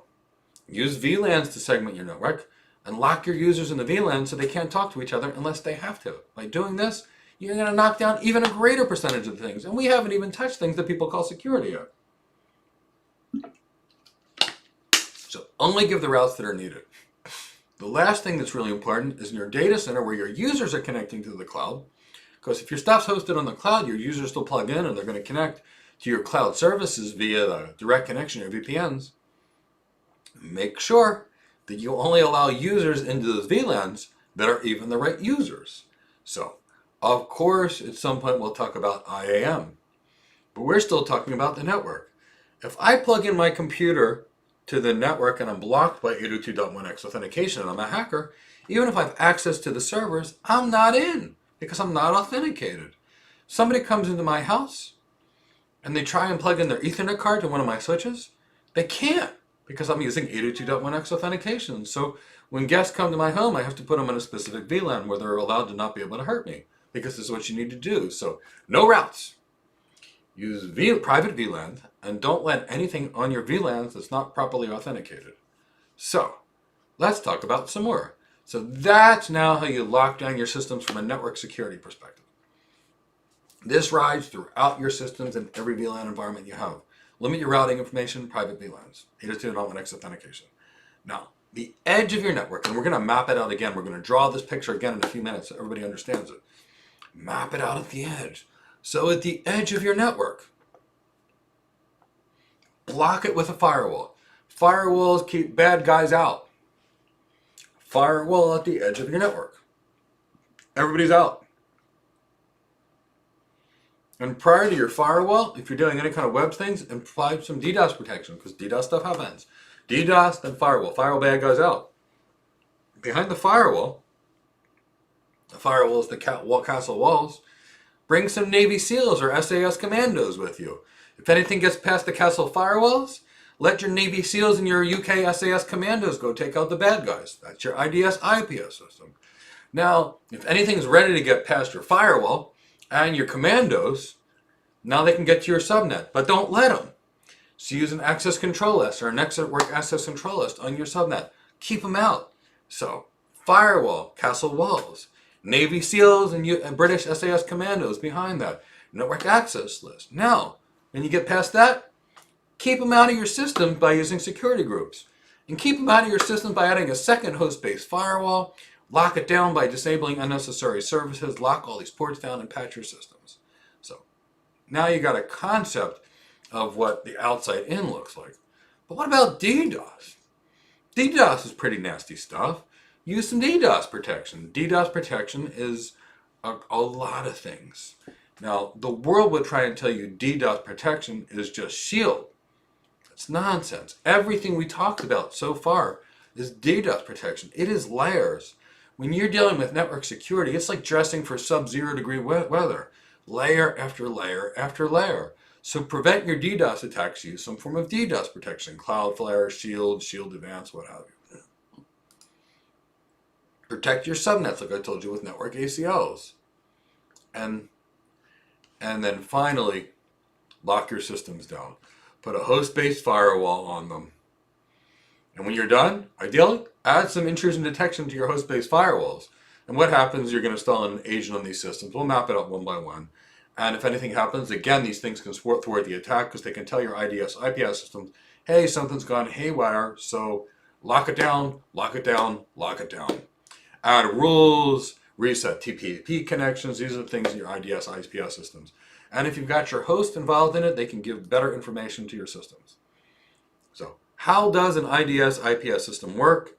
What is it going to do to thwart the attack? It'll do the following. It'll drop bad packets. It'll block TCP addresses like an access list. It can reset a TCP connection. And it can alert systems administrators. So we're going to map it out one more time. This concept of network security is super important. So let's map out all the components before we move on to the next things. So I want everybody to truly get this.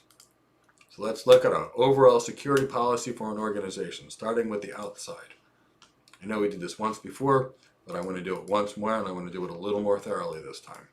Now that we've all covered these services, so let's look on the outside. Ddos Protection. DDoS. So with AWS, it's called Shield. You know what? If we're using another cloud provider, you can go to the Google chart and find Google's replacement for Shield or Azure's replacement for Shield. When you know the modules, the brand, the vendor, the cloud is completely irrelevant. You just pick the name of the service. So we're going to use some DDoS protection. We're going to call it Shield. So after Shield, we need a firewall. So pick a firewall. And if we're going to do all AWS, let's just pretend it's all AWS right now. We'll use Waff. No big deal. Actually, let's not. Let's create a banking enterprise architecture. Let's use an enterprise grade firewall. So let's say Marketplace. And let's say Palo Alto. No, let's say Cisco because I've worked for them for decades and I love Cisco. I think they're one of the best tech companies in the world. And then let's say we wanted to use, let's say Marketplace, let's say Palo Alto. So what do we got over here? We've got our firewall.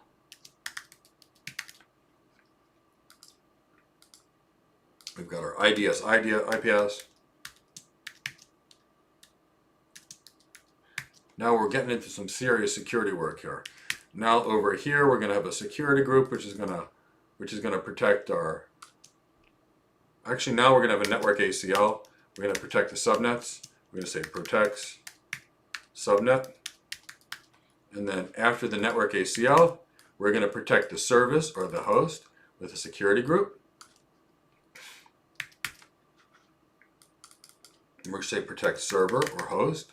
And then because that's not enough, we're going to put in some, we're going to go to the host or the server, and we're going to put a host-based firewall.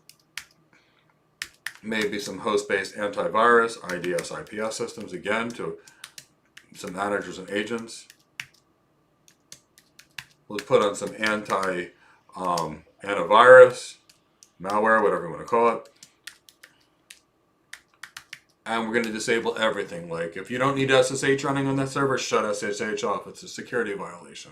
If you don't need a web server running, shut it off. So we disable services. And then we patch constantly. So this kind of gives you the cookbook approach to this, but this still isn't enough. So what do we need to do? We need to be really careful with our authentication methods. So we need some good form of IAM, which in most of these enterprises is going to typically be Microsoft Active Directory with some form of federation. So it's typically going to be Microsoft AD. Now what about our hard drives and our servers? Like, or any equivalent. Like if somebody were to break into the AWS data center and steal our stuff, we'd have a problem. So we want to make sure that our storage is encrypted. And how do we do that? ENCRYPTED. I'm not a great speller. We enable the key management system in AWS to do that. So we've got some kind of an IAM policy. But wait, can we do additional things over here? Can we add things like, what were those adaptive services called? Things like Macy to kind of increase the security.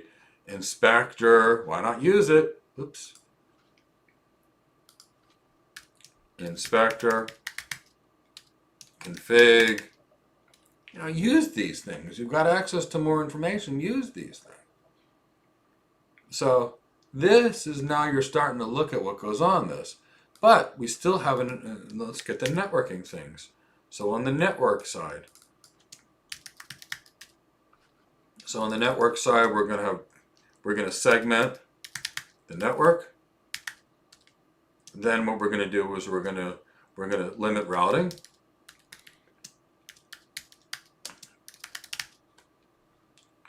Then we're going to use private VLANs.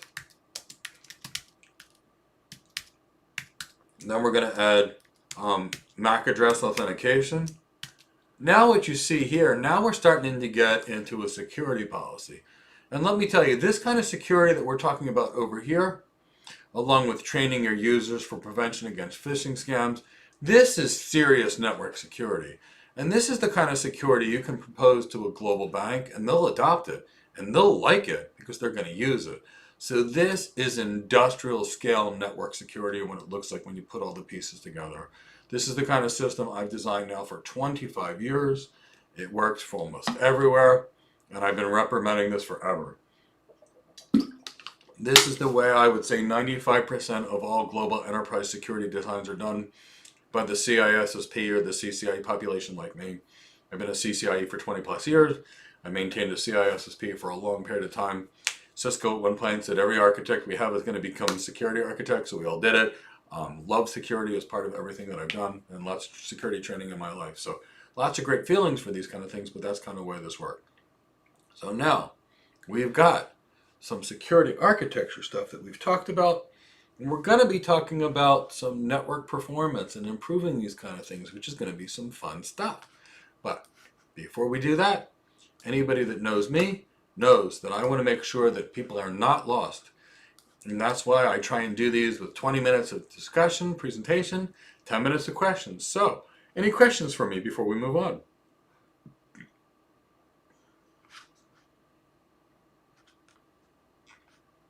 Thank you, Delroy.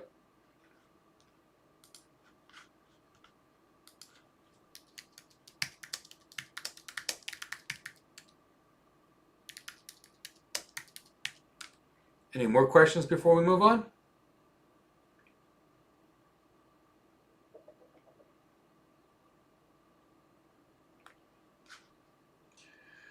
I know there's about this 45-second delay, which is so hard to contend with.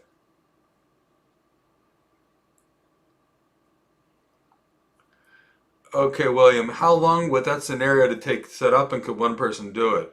So, realistically speaking, the situation that I'm talking about here, the DDoS protection could be set up in minutes. The firewall, could be set up relatively quickly. The IDS, IPS systems, relatively simple. Planning out your network ACL security groups. It's not necessarily so challenging to do this. It does take some time, so sorry, Vibe Nation, about being overwhelmed. We are doing some relatively advanced security functionality here, and we're doing some very advanced network functions. If you're feeling overwhelmed, actually what I'm going to do right now is I'm going to invite every person to my free Tuesday webinar. And what we're going to do on this webinar, if you're not one of my students, I'd love you to join it. It is on Tuesday next week, and I'm going to give you the link for it right now. And what we do on this webinar is we will literally have you guys interview me just like you would in a real architectural environment.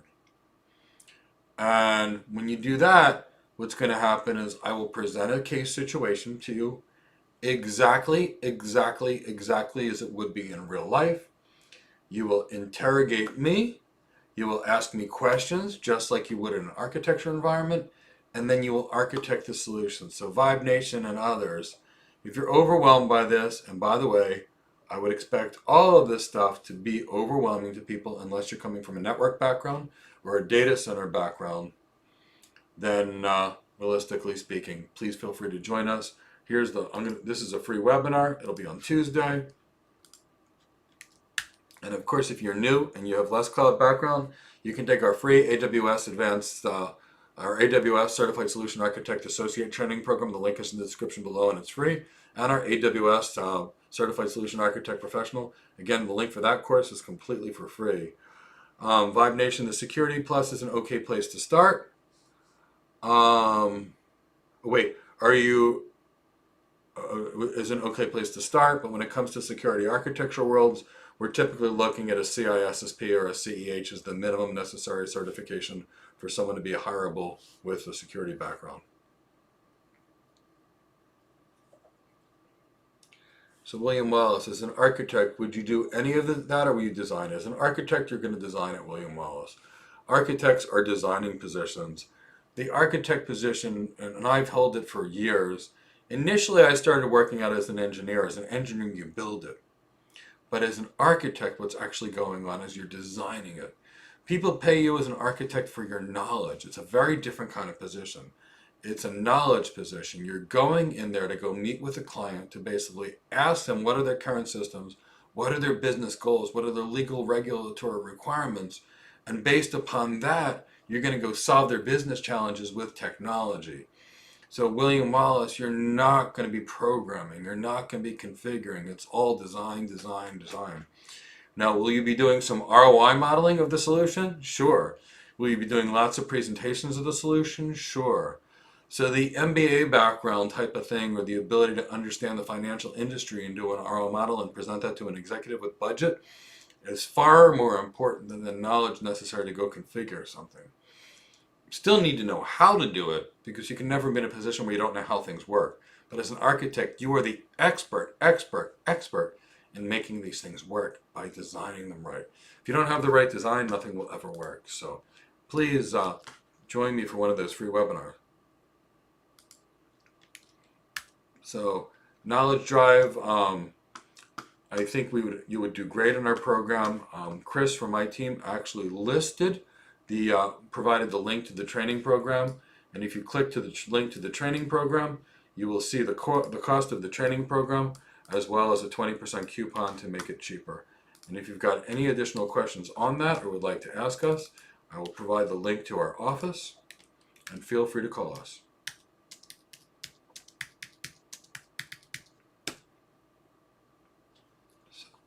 Let me go to the next question.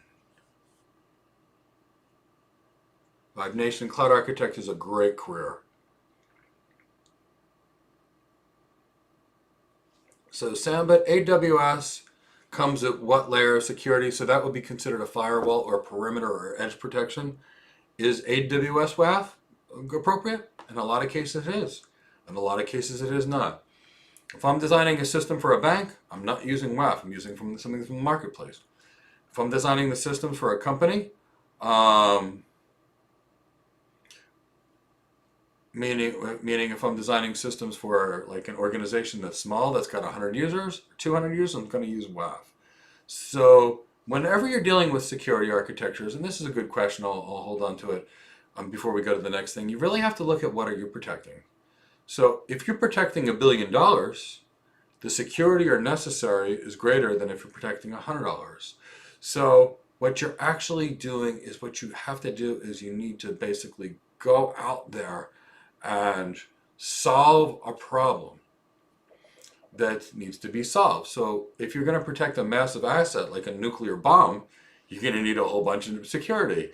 If what you're protecting is very minimal, like my kitten, I love my kitten, but well, actually my kitten gets lots of security, but outside of my kitten, if you're going to protect a stray kitten outside, you're probably going to use less security to protect a stray kitten than you would $1 billion. My kitten's kind of like my little child. My kitten's got a martial artist expert father. That's another story. So my kitten's got protection. But normally speaking, what's going on is you protect an asset with what matters. So I can't say to pick one versus another. It's based upon the needs and the security requirements of exactly what you're trying to secure. And that's kind of how you can figure it out. Now I'm trying to find my mouse to go back to beginning, but I am not necessarily sure what's going on with my mouse. So please bear with me. Oh, I found it. When you have 3 monitors, occasionally you lose your mouse. So let me check and see if there's any more questions. Okay, perfectly. Any more questions, or are we ready to go back and start talking about some cool tech?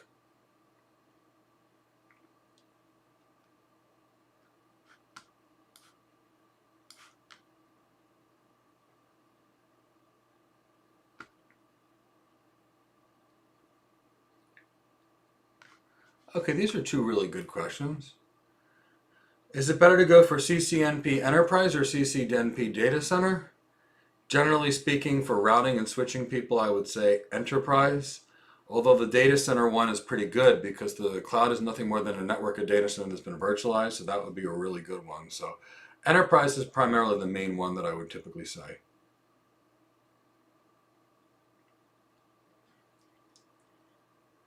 William Laws. Once your design is approved, what do you do next?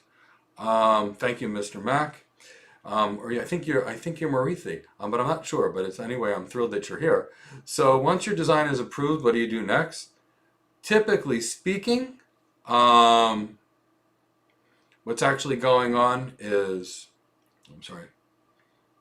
Once your design is approved, typically you'll either be the leader while the engineering team builds it, or you'll go on and move to the next design with the next client. Typically speaking, a guy like me, I design systems, and I move on and design systems, and I design systems. And after I'm done designing them, a program manager leads it, and I'm really moving on to the next things. But if you're more junior, you might be involved in managing the design with a project manager. David, the next Q&A session is as follows. On Monday and Thursday, we have a completely free How to Get Your First Cloud Architect Job webinar, and we present for an hour, and you can ask any questions that you desire. Then, on Wednesdays, we do a YouTube Live, and on Tuesdays, we do an absolutely completely free webinar where we give you a Cloud Architect Experience webinar. So, I've listed the thing for the Cloud Architect Experience webinar. This is the How to Get Your First Cloud or Tech Job webinar, and I hope I answered your questions there. Knowledge Drive. Is there a need to learn SD-WAN at some point? Sure. In the short term, I would focus more on BGP because it's more important for the average user right now. Philip, for a whiteboard interview, will companies have you design for their company or in general, more generally for a general architecture? I have been, Philip, before we move on. I've been actually on a job interview at one point, and on that job interview, actually twice in my life, I was solving problems that no one in the company had ever been able to solve before. But you know, that's rare. Typically speaking, you're solving things that are typically different.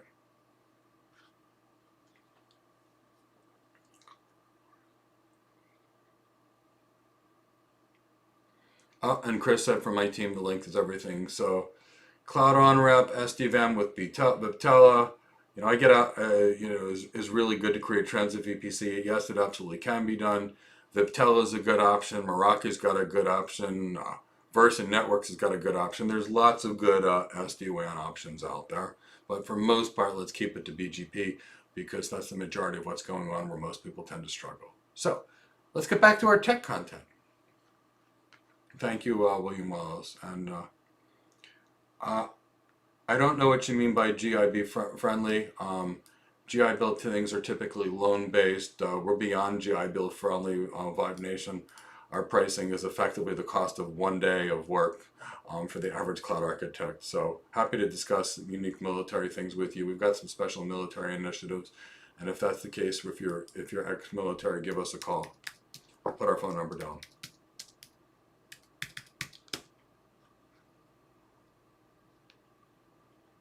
And any of these firewalls, IDS, IPS systems will block your system from SQL injection attacks. Done properly from the full architecture. Okay, so let's go back to the content, and now we're going to get involved in network performance. So, to me, the world's all network. And the reason the world's all network is if you don't have a network, nothing works. And the reason I love teaching people to be involved in the network, and the reason the networking is so important to me is it's the foundation for everything. And because, you know, I'm an MBA and because I'm an economist and a psychology person, you know, when I studied medicine, I almost did a degree in psychology because I loved it so much. So my whole life, I read about psychology and sociology, and part of that is economics because I'm a finance guy too. And I worked on Wall Street for a period of time. Watching what actually goes on is great. Now, the network is the key. Here's what's so great about the network. Almost nobody understands it, and nothing works without the network. So when you add networking and security to your portfolio, you now place yourself in an elite league of your own. You've got no competition out there. And the reason is, everybody in college learns programming. So there's 1,000,001 programming people. It's not a special skill. No one knows the network, so almost no one. So when you know the network and you know the cloud, you're going to be in a beautiful position. So the network is the key. And I'm going to tell you this. Of all the people that thought the network was not the key, I've spent 25 years fixing things for all these organizations. And we're not talking little mini organizations. I've worked with organizations that do a couple $100 billion of revenue a year, and we're still fixing their network.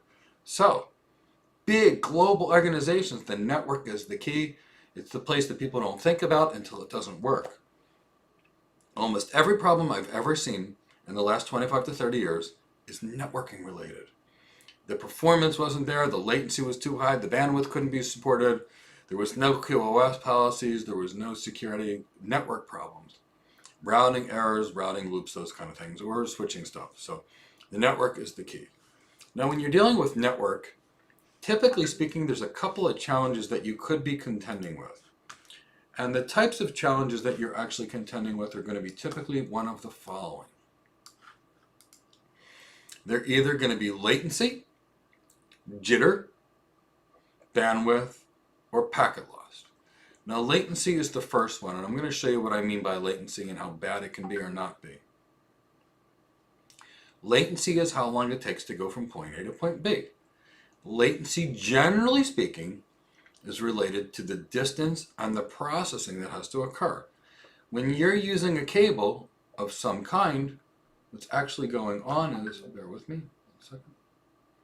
When you're using a cable of some kind, what's ultimately going to be going on is as follows. You have to send, if it's fiber optic, a photon, which is coming from a laser. It's a unit of light. Or if it's going over a wire, it's an electron. And again, it takes time for the electron to cross the wire. So latency over a private line is going to be the time it takes to get there. Plus, every time you go through a router or a switch or a server, what's going to ultimately happen is there's going to be a time element to get these things completely perfectly straight. So that's the latency. Latency, if it's consistent, is generally speaking not a problem. Yes, this is recorded. But when latency is not consistent, typically speaking, there's a lot of problems. So let's look real quickly at a line with good consistent latency. Now in this particular case, this is actually my home. I used my internet and I went to Cloudfront. Now I've got a very big fat internet pipe in my home. I've got a gigabit connection to the internet, both up and down. My link is not congested, and look at what my latency is. If I ping Amazon.com and I send an ICMP echo message to them, by the time it gets back, it's 20 milliseconds. No, not fast at all, but consistent.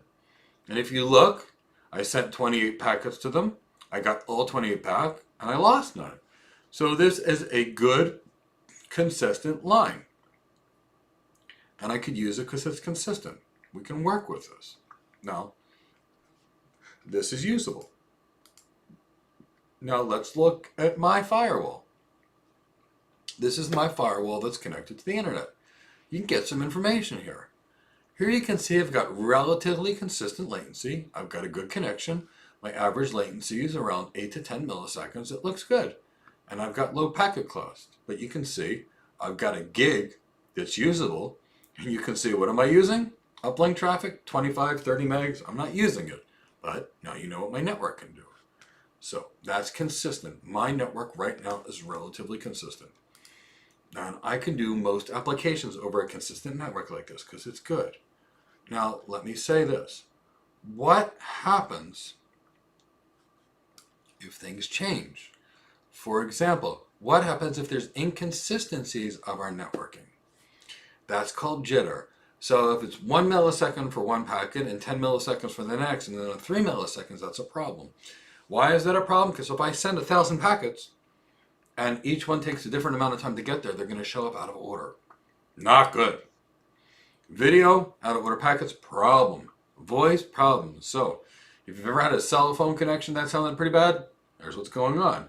When you're watching TV and you get little pixels and it looks like, oh, boo, boo, boo, boo, and you're seeing something like that, you've got packet loss. And realistically speaking, that's what's going on. So that's latency. So latency, if it's consistent, less problematic. But if there's variations on latency, it's called jitter. Big, big problem. So now let's look at a high latency line. And this is why my wireless is not good. Here what I did is I took my Mac Pro and I sourced it through my 5G iPhone 12, what have you. Or 12 Pro Plus, whatever they call it. The big thing that I can barely type on because my hands are already too big for the silly phone, but that's neither here nor there.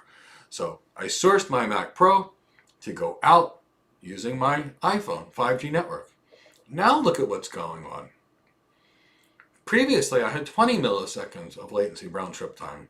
Now my first one is 62, my next one's 59, the next one's 68, my next one's 47, the next one is 76 milliseconds, the one after that's 92 milliseconds. This is terrible. Anywhere from 92 to 50 to 44. My packets are arriving all over the place out of order. This is a disaster.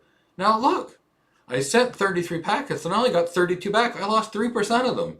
So huge variations in latency, huge jitter. This is a line that's going to be horrible for streaming video. Horrible for streaming audio. This is going to be a disaster of a line. Could I use this for file transfer? Sure, but that's about it. So understand, this is good. This is consistent, 2020, 20, 2020. This is not consistent. This is internet. Internet is not consistent. You can't guarantee your traffic makes it. And that's why internet is only for things that don't matter. If it matters, you're getting a direct connection. So that's latency. Now by comparison, think of bandwidth. Bandwidth is the maximum amount of throughput stuff you can do. Latency is how long it takes. Latency, how long it takes to get there. Bandwidth is the amount of throughput, the amount of stuff you can push through the link. Bandwidth is going to be measured in megabits per second. So you could have a gigabit per second link, a 10 gigabit per second link, 100 gigabit per second link, but that's your measurement. Bandwidth, gigabits per second, megabits per second. Now that's kind of the bandwidth that's available on the link. Now, here's where it gets ugly. And when you're dealing with transmissions, just because you have the link does not mean that you're going to get the use of the link. So yesterday I told everybody when we were having fun, I said UDP is used for streaming data because you can't use reliable transport for streaming data because you can't deal with retransmissions and out-of-order packets. And I said TCP is highly useful for reliable because I send a message and the person says I got it. So I send another message and they say I got it. So I send a third message and they say I got it. This is the way this works. All good stuff, right? Okay, well, that's the way TCP, for example, makes sure you send a certain amount. So just because your bandwidth is a gigabit does not mean you can get it. For example, let's look at the flow control that exists in TCP. So when you're using TCP, TCP is reliable and it works this way through a data transfer and a handshake. So what's really going on? When I want to send something using TCP to someone else, the first thing that I do is I send a SYN, which basically says, open the connection. And then the receiver says, I acknowledge it, yes, I agree, and I'll send a SYN to open a connection with you. And then the next person will acknowledge it. Now the setup is done. That's how a session is established between two or more users. So now let's look at this. The way this is going to work. The flow control established in TCP. So a packet is sent, an acknowledgement is sent. The next time it sends 2 packets, an acknowledgement was sent. The next time it sends 4 messages, and if an acknowledgement is missed, retransmission starts over at 0. It sends 1 packet, waits for an acknowledgement, sends 2 packets, sends an acknowledgement, and will stay there. So what happens is TCP will adjust the flow control up or down based upon whether the packets are being received. So you could have a 100 gigabit link, but if you're losing 10% of the data, you might only get 1 mega throughput because it's going to be super slow because of this constant TCP sliding window sliding up and TCP window sliding down, up and down. So flow control, which is why I said when you need consistent, guaranteed performance, you must use a direct connection. Because even if you have the bandwidth on the internet, the consistency is not there, you get some packet loss, your flow will be terrible. So it's critical to know your applications to determine the type of bandwidth that you need. So the next thing we'll talk about is packet loss. What is packet loss? Packet loss is when the network loses some of the messages. Remember, layer 1 is bits, layer 2 is frames, layer 3 is packets. Packet loss is when you lose some of the packets. And so that's realistically speaking. So direct connections on the way to the cloud solve 90% of these issues. Why is the internet so bad? Well, that's a couple things. The first one is called oversubscription. Here's what oversubscription actually is. When you connect to the internet service provider, they what's called oversubscribe. And when you're using a cloud computing environment, they also oversubscribe. So let's take this one step back. What I mean by one step back is I live in a community and there are 500 homes in this community.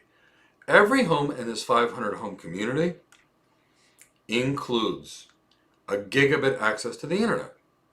So 500 homes in this community all have gigabit access to the AT&T network, theoretically, and we all connect to a location.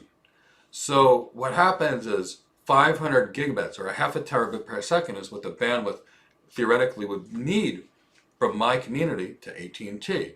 Now, my community does not have 5 gigabits of connectivity to AT&T. My community has 50, not 500, 50. So, and this is typically ISPs oversubscribed 10 to 1. So 500 gigabits of bandwidth comes into this 50 gigabit bottleneck, which means if no one's using the internet, my 500 gigs is great because I get my full 100 gigs. My full gig. If all 500 people are home and they're all using it, we're all limited to 50 gigs because that's the maximum limitation. So when you're dealing with internet service providers, they oversubscribe. Remember in the beginning of the coronavirus when everybody worked at home and we all used our internet and it didn't work, it was super slow? Because the oversubscription, they didn't plan on all of us being home working from home. That's what's going on. So internet performance is just not guaranteed. It is best effort. So if it matters, you must use a direct connection. So we're going to start talking about placement groups, but I saw a couple of questions pop up, so we'll address these questions real fast, at least the majority of them.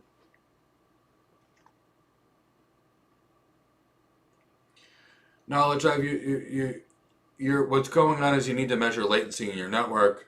What's going on is in order to measure latency, you need to send a message. Typically, the message that you're using is an ICMP or internet control message to see how long it takes you to go from point A to point B. And that ICMP message is often ping. Ping plotter wouldn't be the way you would do it. Ping is a plotter is a way that you can kind of ascertain it based upon the use of the internet control message protocol. So any ICMP is a great way to measure the ping, the latency in your network. So let me explain jitter back to the group. So latency is how long it takes from point A to point B. Jitter is when there's variations in latency or inconsistent latency. So standard latency is if it takes 5 milliseconds to go across the wire, that's latency, that's fine, that's consistent. Jitter is when one time is 5 milliseconds, the next time is 50 milliseconds, the next time after that is 1 millisecond, the next time after that is 3 seconds. That's what jitter is, or variations in latency. Addy, what is the importance of this certificate? It depends which certificate. Are you talking about SSL or TLS based certificates? Or are you talking about a certification certificate? I can't tell based upon your question.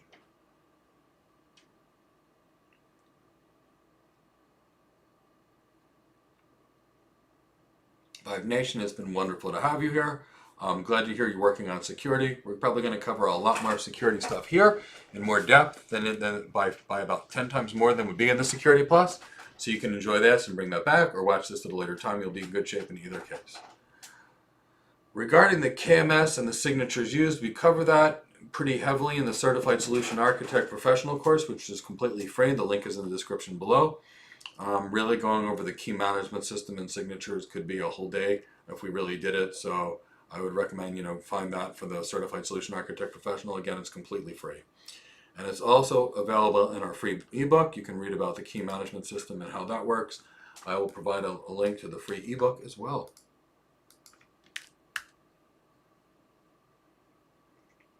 Tyrone, would I advise a CCNA course in conjunction with AWS? Well, here's the thing. It depends on the job you want. But if you want to do some kind of cloud infrastructure thing, you're definitely going to need to know networking. Many of the students I work with, Tyrone, I have to do a Certified Solution Architect Professional because that's kind of the minimum barrier to entry of a certification. Now, mind you, certifications are only 10%. Only 10%.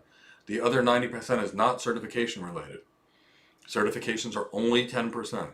The other 90%, the business acumen, the communication skills, the presentation skills, the executive presence, emotional intelligence, the other 90%. The architecture, knowledge, system design is the other 90%. But Cisco knowledge is very, very, very useful to the cloud architect. And any of our cloud architects that want to be cloud infrastructure architects, we typically have working a CCNA, CCNP along the way to make sure they've got some good networking knowledge. So definitely, definitely, definitely valid and important. Let's talk about some more AWS stuff now. Let's talk about placement groups. Placement groups are a way to improve network performance. So what are placement groups? We've been talking about latency. Latency is how long it takes to go from point A to point B. And that's realistically speaking what placement groups are. So placement groups are a means to minimize your latency. What do I mean by minimizing latency? If we can stick our computers closer together and our servers closer together, we're going to reduce the latency. Reduce latency improves performance. Some applications are incredibly sensitive to latency. Other applications, by comparison, are highly tolerant of latency. So it really depends upon the application that you're using and its tolerance to latency. But when you have to reduce latency, obviously if you're in your data center versus the cloud, latency is reduced by a lot because you don't have to connect to the cloud. But let's say you have your stuff in the cloud. You can group your stuff together closer. And by putting it together closer, you can reduce the latency. Now, let's think about this. If you stick all your stuff in one small area and something happens to the area, what did you do? You improved the performance, but you decreased your availability. So, architecturally, you will never, ever, ever get to design what you want. It'll never be the perfect architecture. You're going to have to design something based upon business, legal, technical, or regulatory requirements. And when your application says minimal latency, and if you decide to take it out of the data center, which is low latency, to the cloud, which is higher latency, you got to get creative. So, placement groups, a place where you can group your instances closer to each other, are an enable way for you to do high performance computing in the cloud. It makes the cloud look and perform almost as good as the data center could. And you need that sometimes. So what does all that mean? The first option is something called a clustered placement group. Now, this is what this is going to look like.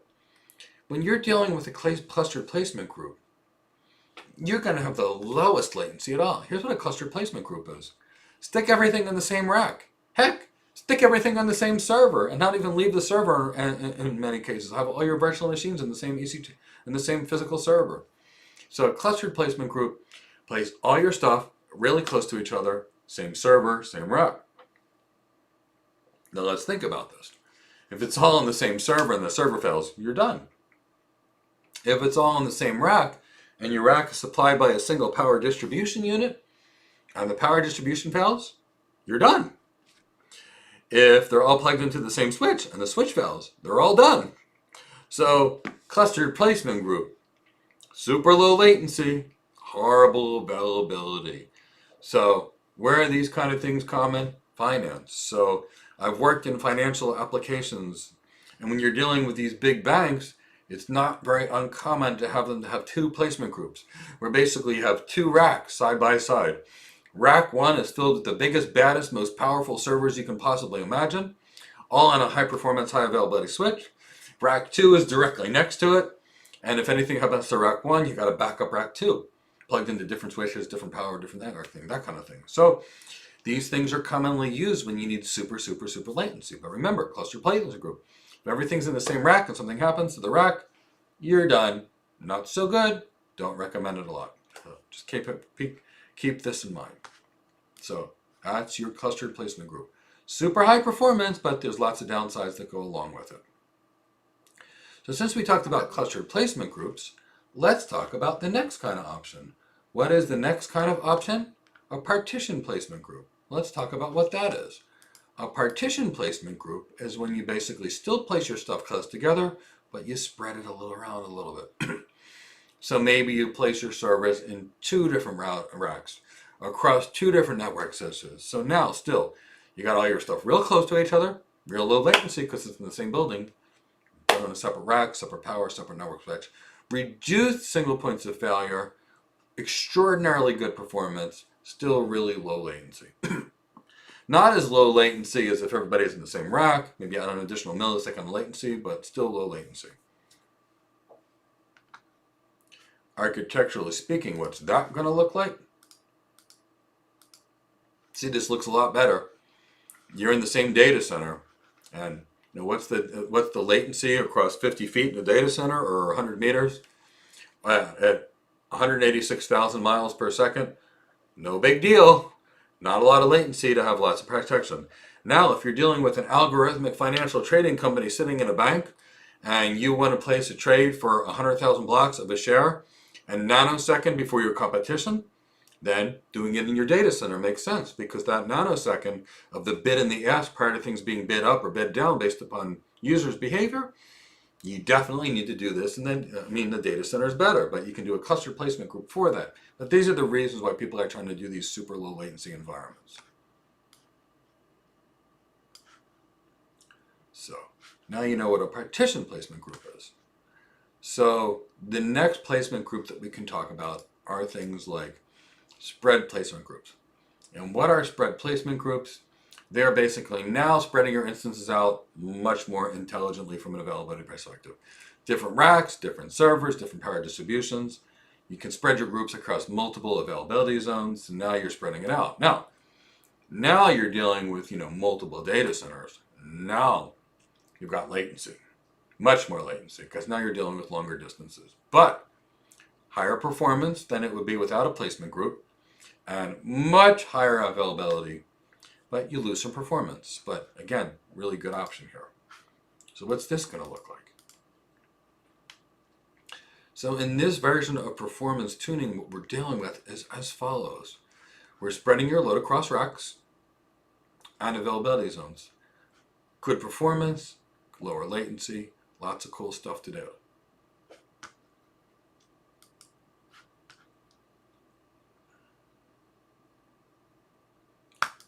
So let's talk about some additional ways to improve your network performance. So I hate when vendors make complicated names to talk about something very simple. So the next network performance option we're going to talk about is single root IO virtualization. Yes, SR-IOV. No, I didn't make up this term. I like to call a spade a spade. I like to call a cat, a kitten a kitten. Here is what single root IO virtualization is. In a virtual machine, typically speaking, you've got logical network cards, logical video cards, and because they're logical, they're slow. Hardware fast, software slow. Hardware fast, software slow. So when you're dealing with virtualized networking things, you're dealing with software drivers, and they don't perform to the way of a physical card as a rule.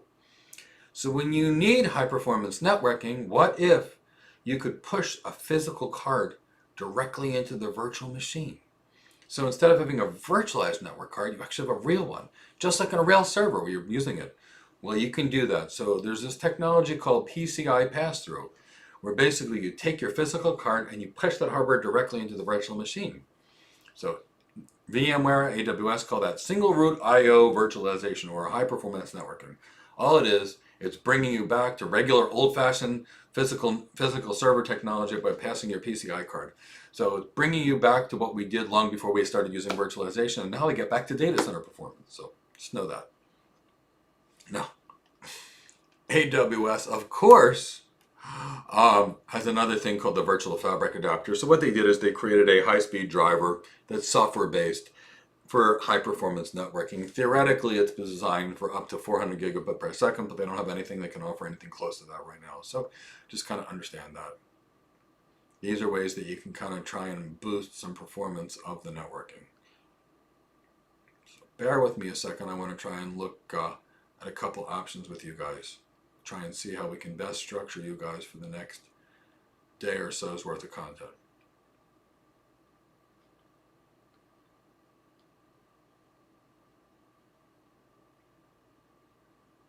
So where we're at right now, I'm going to give everybody an option. We've got about 65 more slides worth of content to cover. And we have today and tomorrow. So what we can do is I'm going to give you guys some options. Option 1, we can do some networking. We can continue the discussion, but I don't think we're going to completely get through it. Or what we could do, if you guys desire, we can motor through this and try and go to, say, 4 o'clock today and cover the entire thing today. Option 2, we can leave early today and come back tomorrow and have a really great day tomorrow. Option 3, we can do like 20-30 minutes of architectural design today and come back, do about an hour and a half worth of training tomorrow and do some architectural training tomorrow. If that's a desire, we can happily do that. So let me know what your preference is for today of the 4 options. Again, we can stop early today, have a nice good discussion tomorrow. We can stop early today and do some network architecture work. We can stop here and do some architectural work for 30 minutes, or we can motor on and try and go to 4 and do the remaining content for the rest of the day. It's up to you guys. You tell me what you desire.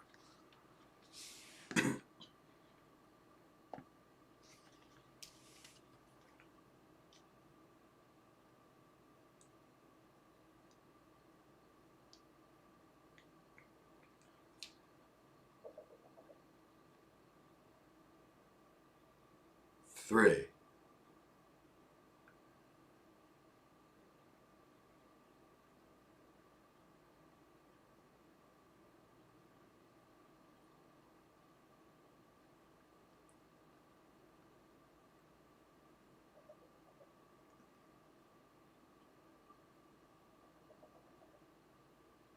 Okay, I probably should have written down the 3 options when I gave them.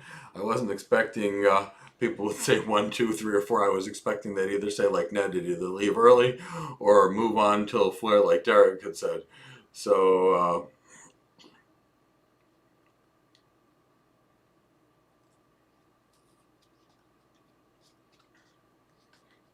yeah, Alex, agree. A lot of you guys are in different time zones, and it's 7:30 for you guys here. So let's see if we can try and aggregate some responses from some people. I probably should have come up with 2 options where we could have done a poll. So I've got a couple of more networkings, which again is my fault for making this slightly confusing. So if you'd like me to continue moving on with the course today, let me know that. Keep going on with the course.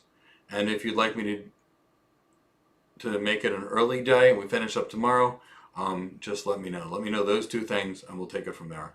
Tomorrow, I promise you, at the end of the day, either way, we will find some time to do some architecture work towards the end of the day.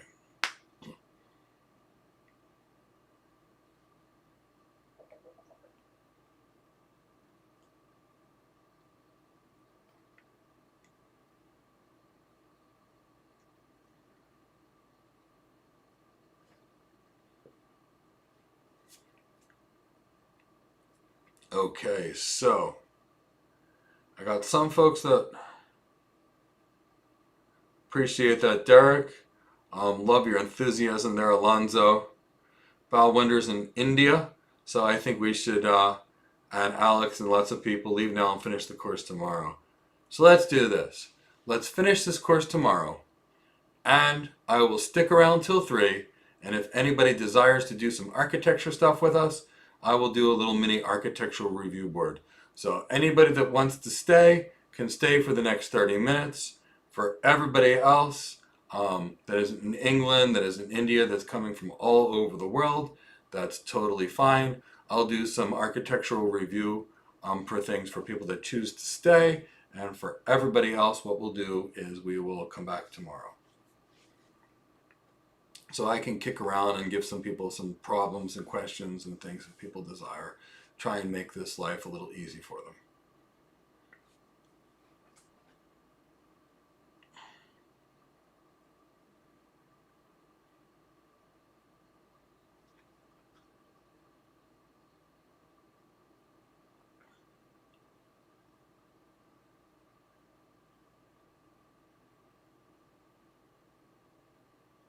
Okay, we'll stop the content. I'll hang around and do some bonus content, questions, architectures for anybody that desires.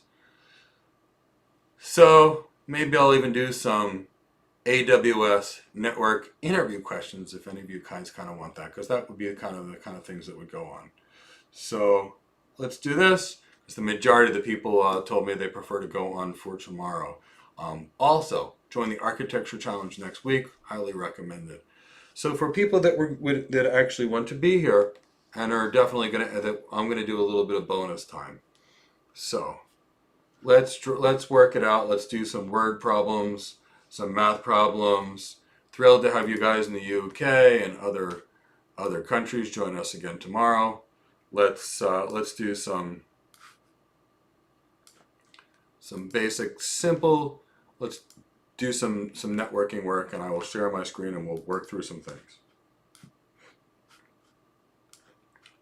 First thing we'll do is we're going to take our empty canvas here, and I'm going to draw some IP things, and I'm going to ask you guys which is going to be the preferred route.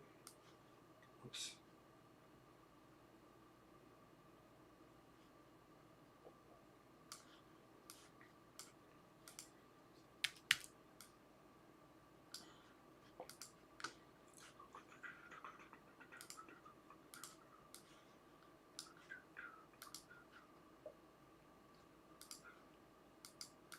Okay, bear with me. I am definitely not Mr. Graphic Artist, although I wish I would, because it would be really great for me.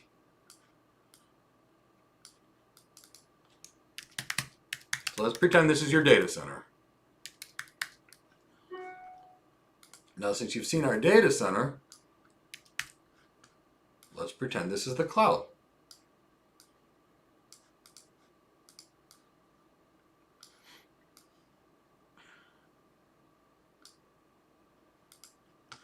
Let's say we've got a link over here.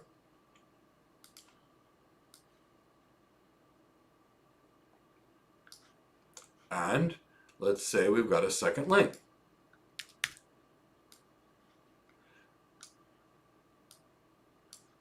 Let's say over here, we've got the subnet 10.0.0.0/8 as a CIDR range.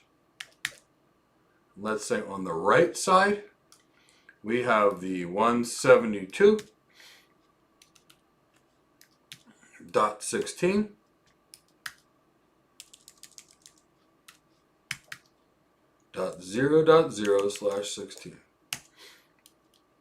Actually, let's say .16. Is everybody with me so far? Can everybody see these subnets that are there? These are the CIDR ranges. Now, if everybody can see the CIDR ranges that are here, now let's talk about it a little more. Now that's the range. Now let's say, for example, we've got these subnets.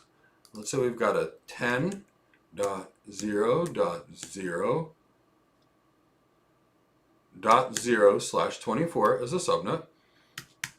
And then let's say we have a 10.1.0.0/24 as a subnet.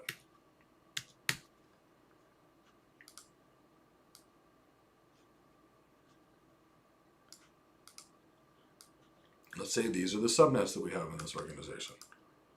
And let's say on this side, we have a 172.16.1.0/24.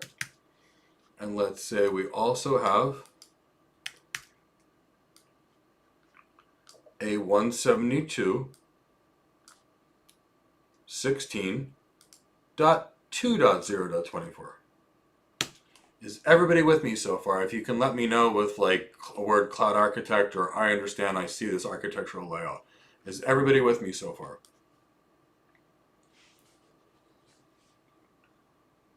Okay, I'm seeing a couple of yeses. So I'm going to assume that's understanding. Now, does everybody also understand that 172.16.0.0 encompasses the 172.16.1.0 and the 172.16.2.0, that they're both subnets inside of that larger CIDR range? Does everybody see that? Please let me know if you understand that.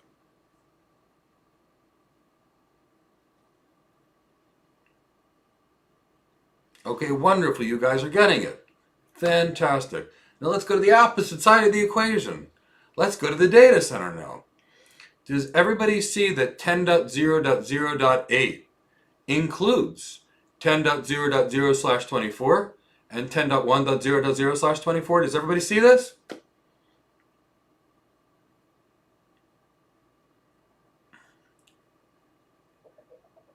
Okay, this is great. You guys are getting it so far. We all understand the basic networking and subnetting.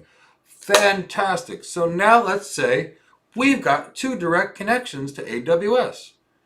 Direct connection 1 and direct connection 2. Now, if all we pass is this information, the aggregate route, on both subnets, what might be occurring?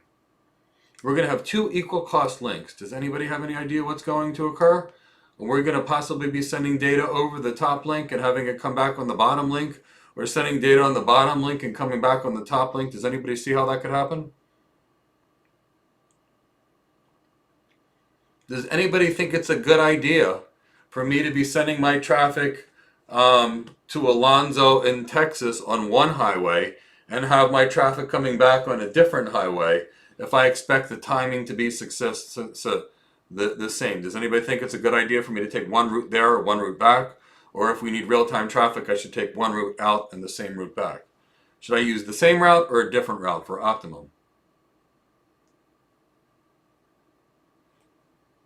And Nick Love, yeah, one of them's supposed to be the VPC data center. They're both just data centers. So let's call it Cloud VPC, which is just your virtual data center versus your physical data center. Cloud data center, this works in both cases.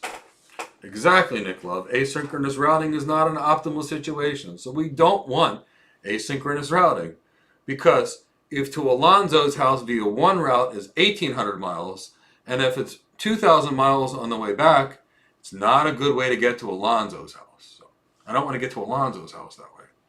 I want to use the same route. Good, you guys are all with me.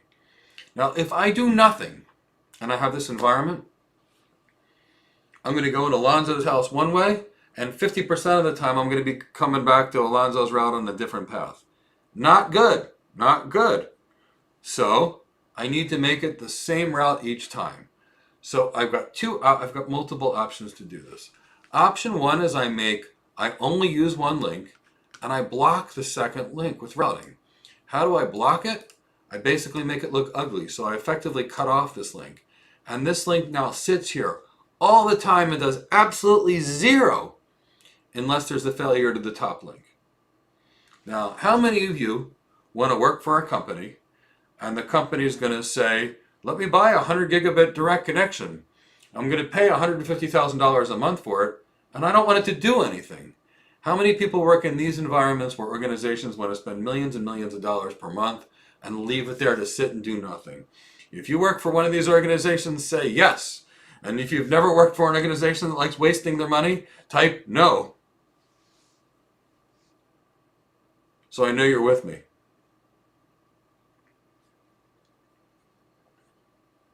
And there's a huge delay. Maybe I didn't use a good use of the yes or the no. But most organizations that I've consulted with for the last 2.5 decades do not like wasting money. And they are not going to be happy with the concept of have one active and one blocking. AWS's recommendation, because they assume people don't understand networking, is to leave one up and block it. I know of no organization that wants to spend hundreds of thousands of dollars a month for wide area connections that wants to leave it there and do nothing. None. I've never seen a company that wants to do this. So, what do you do instead? You set up an intelligent BGP policy. BGP policy number 1. On the top link, advertise into BGP this specific route. On the bottom link, advertise this specific route. Over here, on the bottom link, send this specific route. On the top link, send this specific route. This is 50% of the work that we need to do. We'll talk about the other 50% in the middle to make this work. So over here, if the data center on the top link sends the 10.0/24, and we send the 10.1.0.24, now if you're in the cloud and you say my path to 10.1 is through this bottom link, it's most specific, and my path to 10.0 is the top link is most specific. Does this make sense to everybody?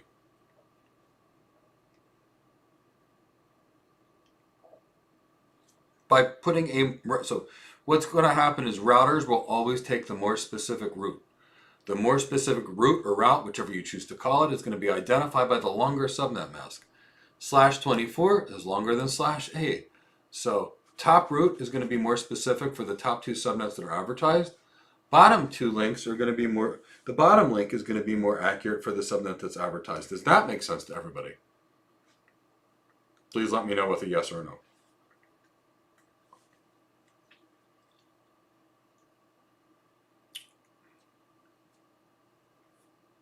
The rest of you guys getting this? Okay. Most people got it. Val Wonder, I want to repeat it for you. I want you to get it. If on the top link, we tell the cloud 10.0.0.0 is the best path for the top link, and if we tell the cloud use the bottom link for 10.1.0.0/24, does everybody see how a specific route is being sent on each link? Is that clear? 10.1 goes over the bottom link. 10.0 goes over the top link. Okay, so now what's going to happen for everybody that understands this is the top link is, we're not assigning static routes Derek. What we're actually doing is we're telling BGP the top link is more preferred by advertising that route into BGP. And on the bottom link, we're saying the bottom link is more preferred by providing that route into BGP to the data center. So what we need to do, and what I'll do, Derek, Nick, is I'll do a live stream at some point in the future. What we'll do is we'll take some Cisco routers, we'll recreate the AWS data center, and what we'll do after recreating the AWS data centers, we'll start advertising routes, and I'll show you the routing tables, how things move along. Because I want to make sure you get this, Derek, Alonzo. So we'll be doing this. You guys are my students, and internally we'll make sure we get you guys some really, really deep Cisco training because this stuff matters so much. So what we'll do is we'll do something like that. So top link is going to be preferred for the more specific subnets. Bottom link is going to be preferred for the secondary subnets. Now, right now,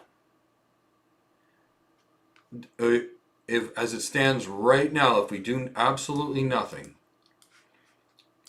does the bottom link, should anything happen to the top link, does the bottom link know how to reach 10.0.0.0/24?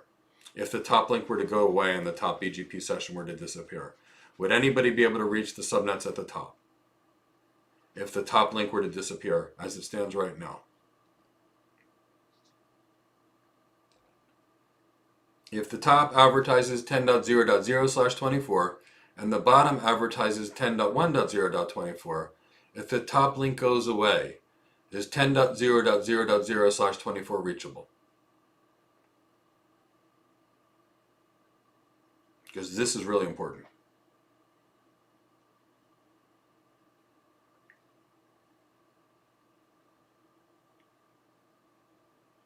I'll give you guys a couple more seconds to make sure, but this is really important, so I want to make sure you guys get it. So the top link, I'm not sure if it's you guys are just not sure or if it's the delay. If this top link were to go away and all this stuff over here were to disappear, none of that would be reachable. None of that would be reachable because there's no routes to it, because they're on different subnets. So when you're traffic engineering in this manner, because the route won't be there, you're going to need to provide a backup route.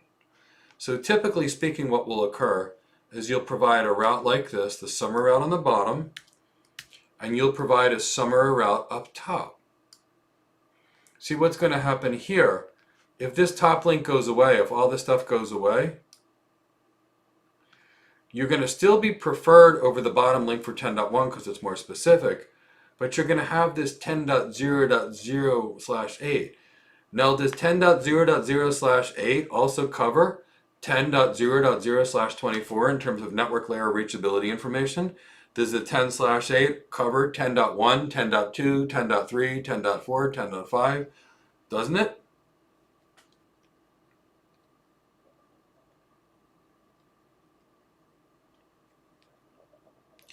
So does that summary or aggregate route that we're advertising provide network layer reachability information should the primary link go down?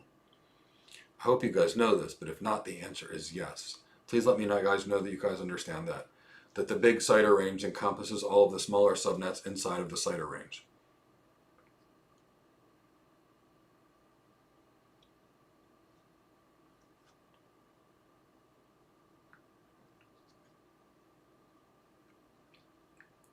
So almost everybody gets it. So 10.0.0/8 includes 10.0.0/24, 10.1.0.0/24, 10.2.0.0/24, 10.3.0.0/24, all the way to 10.254.0.0/255 actually. So now you get it. So basically what's really going on there is the summary route provides backup should the primary preferred links that you traffic engineered not work. So this is how you provide full reachability and traffic engineering by leaking more specific routes. That's one way to do it. This is a very common way to do it. Internet service providers throughout the entire world do this. Love this situation. I've done this hundreds and thousands of times in my career because it's so simple and elegant. But let's do it a different way.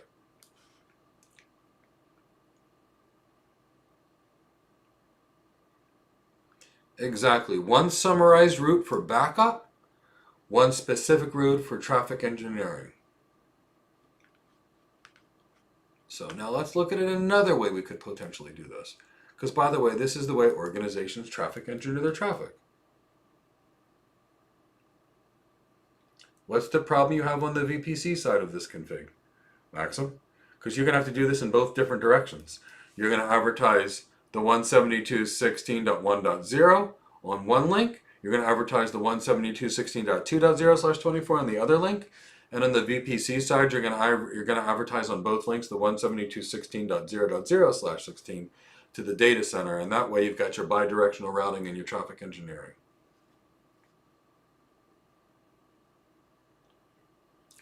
So William, obviously you're going to be setting this up in the virtual gateway, but the reality is this.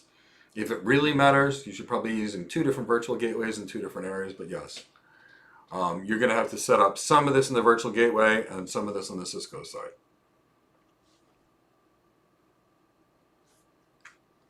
Now, how else could you do this? Cisco routers and all routers in general prefer the path with the most specific route.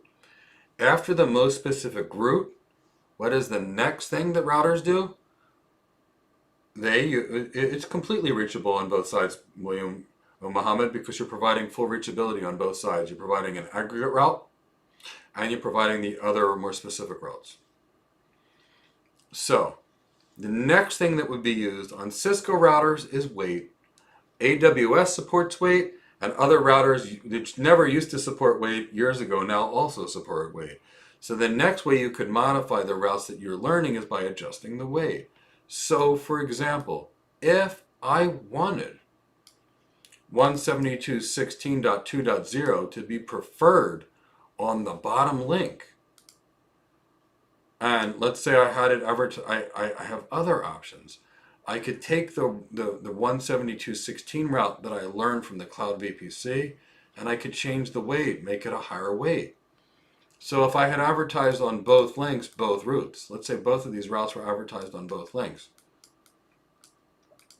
and I want to load share on this.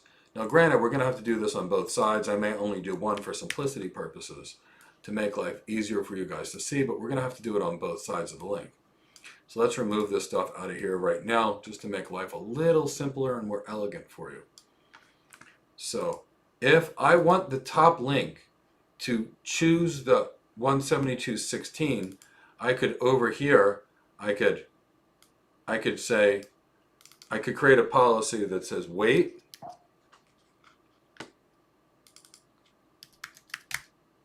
I could say wait 172.16.1.0. I could pick another one like 35,000. and I could use that for 172.16. Now for the other, I'm going to add a 0. For the bottom one, I could basically take the other one, which is the different subnet,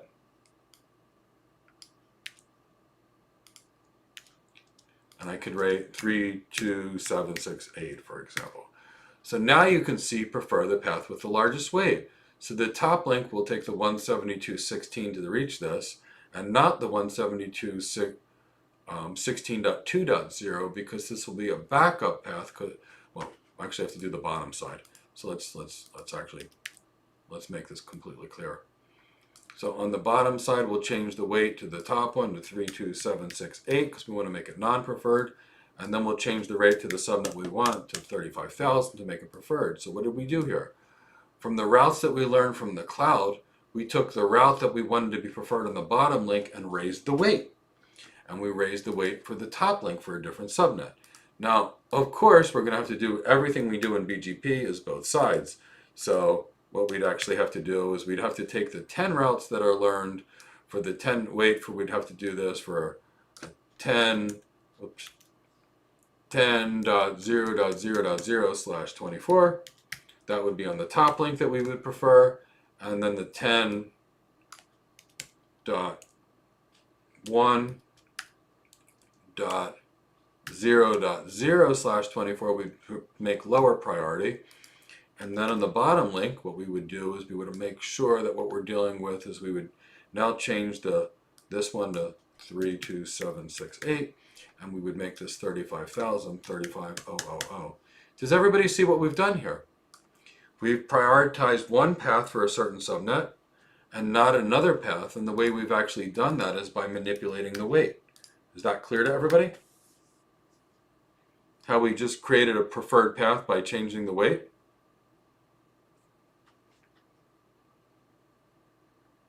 It's just a BGP tuning knob that we choose.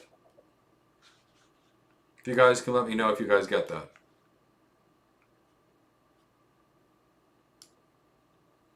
And I know we're dealing with a pretty dreadful delay.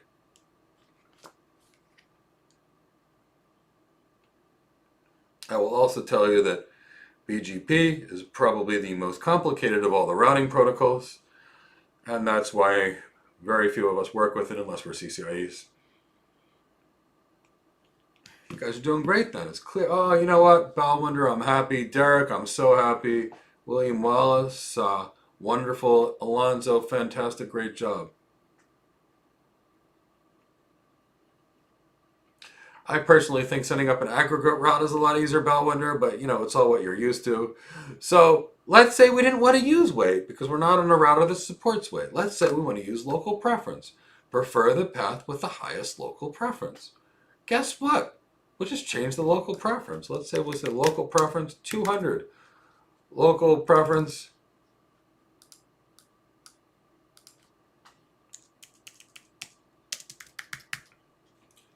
local preference 100. We prefer the path with the largest local preference.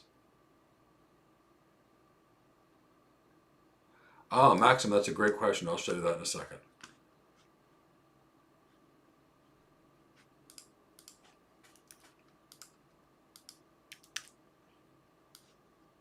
And guess what? We can prepend AS paths on one side. No, I'll tell you in a minute, Maxim, how that works.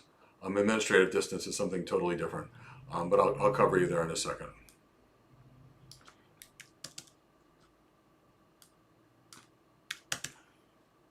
Okay, so here you go.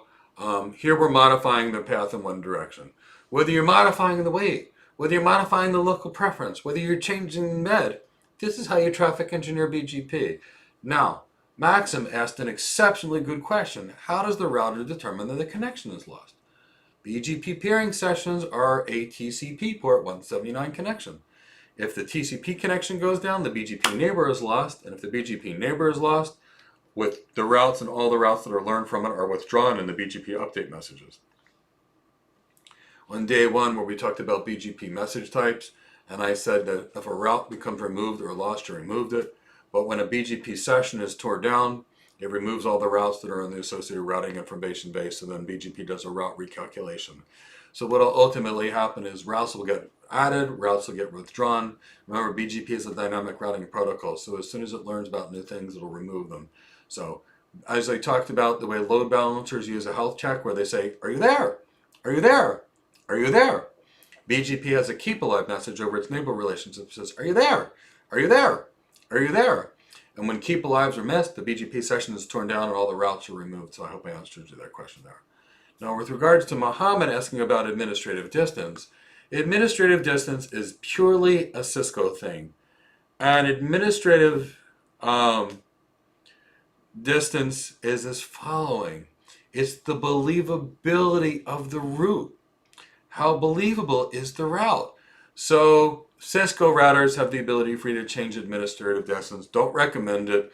Administrative distance would say that like OSPF learned routes are more or less reliable than an EIGRP learned route, which I wouldn't believe. So they give you the ability to change the OSPF route to a lower administrative distance, meaning more reliable. Administrative distance is just the believability of a routing protocol based upon what Cisco determined it felt at the time was the most believable routing protocol, which in certain cases gave preference to Cisco proprietary routing protocols, like EIGRP, which for the most part are not really highly used anymore.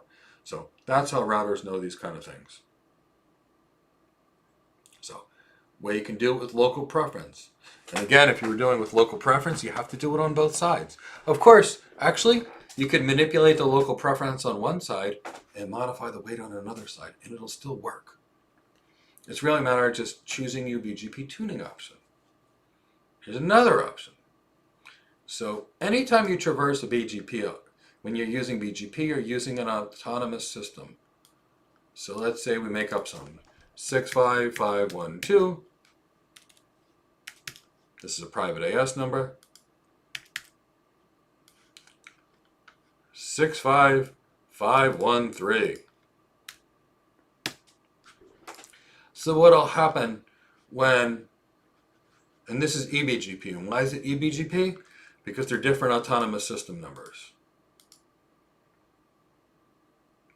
It's Mohammed, it's the highest weight. And it's only locally significant, not the lowest weight. And Cole, that's what I was really trying to shoot for. I wanted everybody to know that a keep alive or a health check is just saying, hey, are you there? That was exactly my goal there. So 100%, you got me, you read it. I wanted it to stick in everybody's head as, let's face it, these are the things that are going on. So, you guys are doing great. So, here's what a route is going to look like in the routing information base. So long before we get to the local preference, what we're going to see is when we see a route, it's going to give us an AS path, AS underscore path, and the AS path is going to give us the autonomous system number we learned from our neighbors. So 65512. So what you're going to see on all routes learned from the other side or the autonomous system path.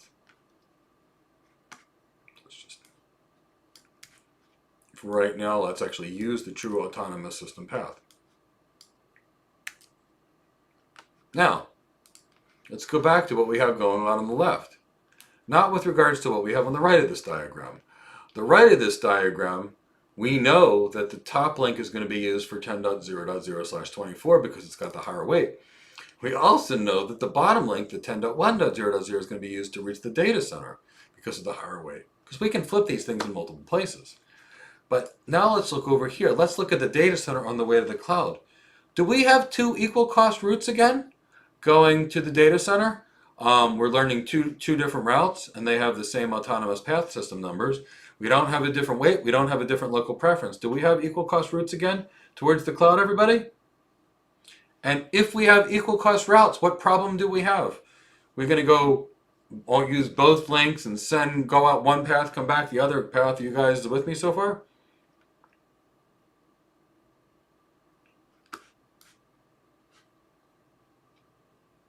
You guys there? You guys got me? Let me know with a yes or something like that.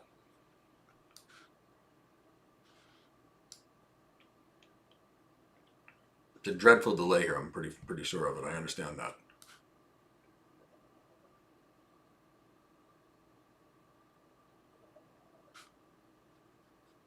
I'm going to give you guys a couple more seconds to respond so I know that you're there.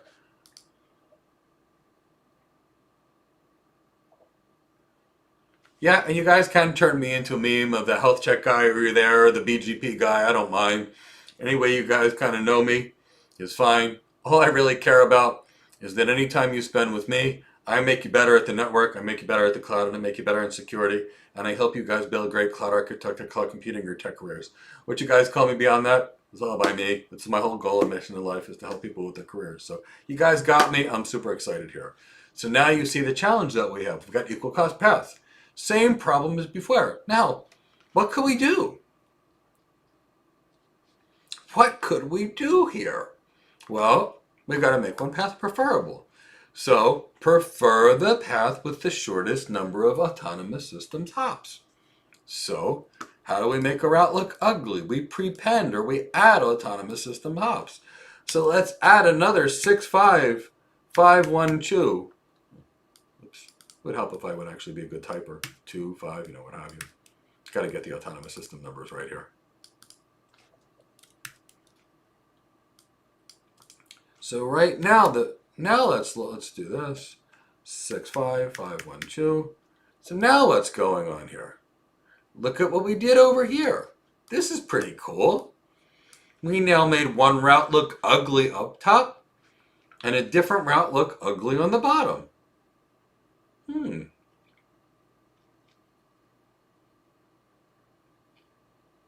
What do you think? Now we've created load sharing. And guess what with the load sharing? Where it gets really cool, we don't have add on our packets here because we preferred one path.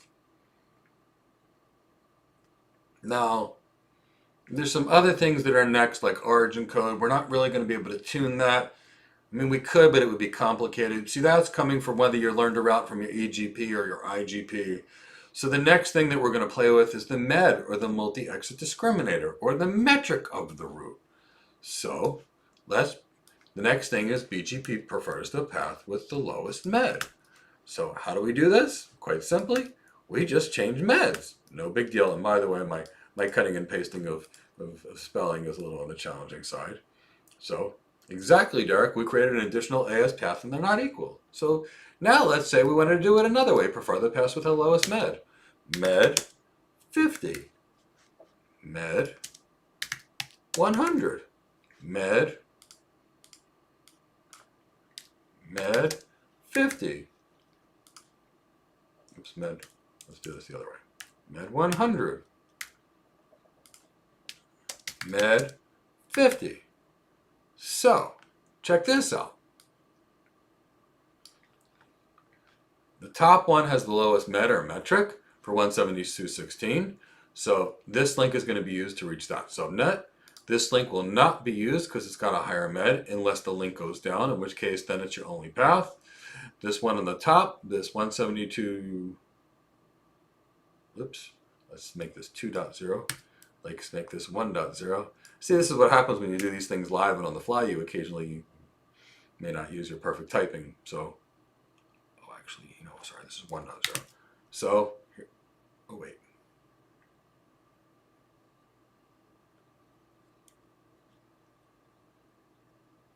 Bear with me one second. Yeah, we've got this correct now. So what we're going to do here is we're going to make the 2.0 have the MED of 50 because we want that to be preferred. And we're going to make the 1.0 have a MED of 100 and we'll make that lack of preferred. So here we do. We're just going up and we're just manipulating the BGP metrics that we talked about. So we want the one with the weight to be used. We bump up the weight. We want then to use local preference. We bump up the local preference of the route we prefer. We want to use MED. We use a lower weight for the route we prefer. There you go. You want to use the shortest AS path. Make the one that you don't want to use uglier by adding an AS path. These are basically the ways you tune with BGP. And this is kind of some fun BGP kind of stuff. So now you guys get a good feel for the kind of things that we're doing with BGP. Any questions on any of this BGP tuning parameters that we just did?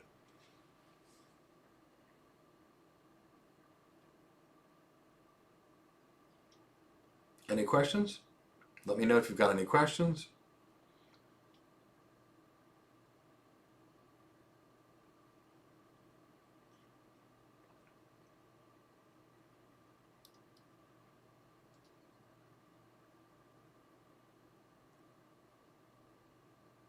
Checking to see if there's any questions. I know there's a pretty long delay here.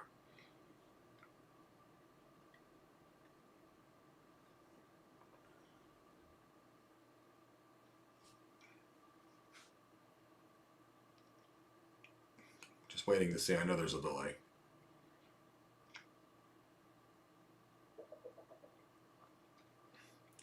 William, how do you choose which one to use? Well, for one thing, wait's not supported on all routers, so if you're using a router that doesn't support wait, you don't do it. It depends whether you're manipulating inbound traffic versus outbound traffic. Because if you're manipulating outbound traffic, you can prepend your ASs a few times to send to somebody else to make ingress traffic or traffic into you. That would be one way you could do it.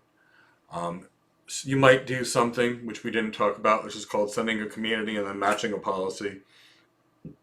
So it all depends which one you need to use, William. And that's there's a lot of network architecture that actually goes into the question of what you're actually asking.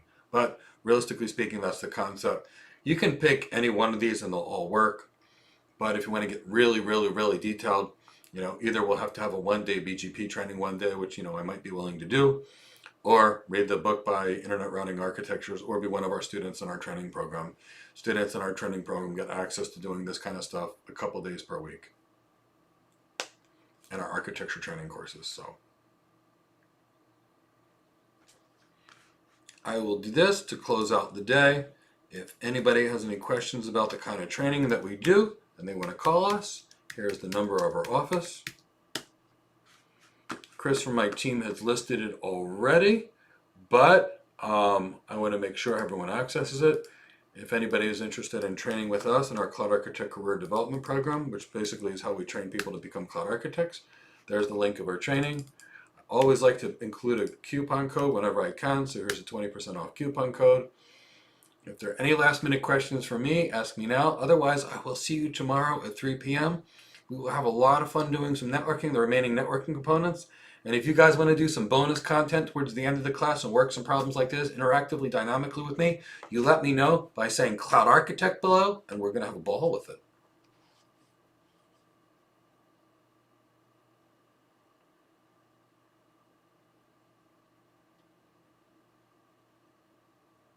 Also, I should ask, if you're enjoying this comment, please leave a like, please subscribe to our channel.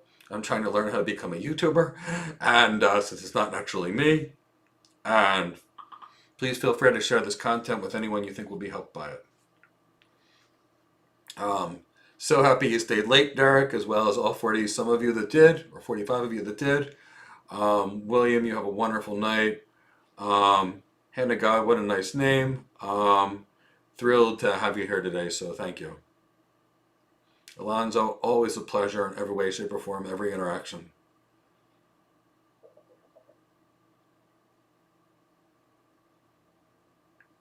Thejo, so happy you're here. Mr. Binary, you're welcome. 4D Robotics, have a wonderful day. Nick Love it, Cloud Architect. What a cool name.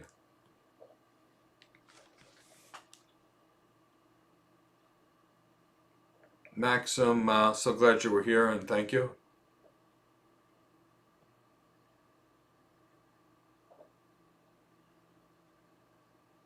Thank you so much, Hand of God. Definitely try hard. So it's very appreciative when people give us feedback.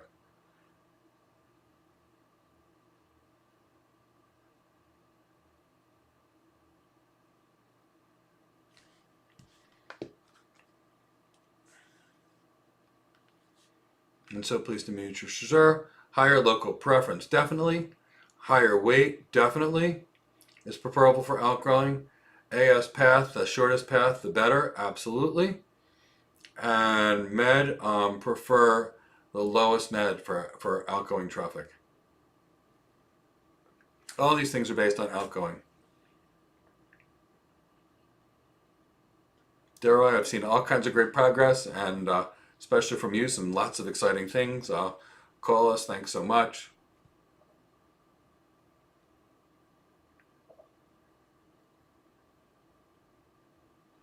Take care, Derek.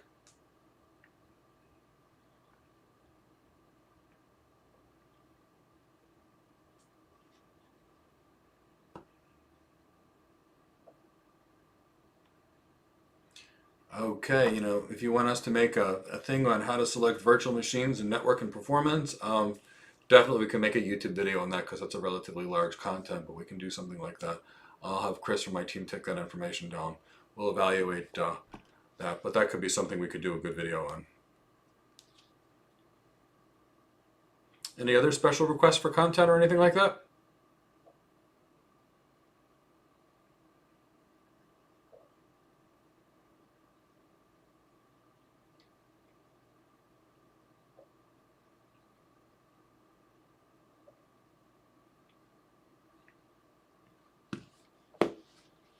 Any other requests? Because otherwise what we'll do is we'll end today. We'll see you guys all tomorrow at 3 p.m. Have a wonderful, wonderful, wonderful evening. It's been a real honor and a privilege to spend the time with you. Love the Cloud Architect community and look forward to seeing you all tomorrow. Take care, everyone.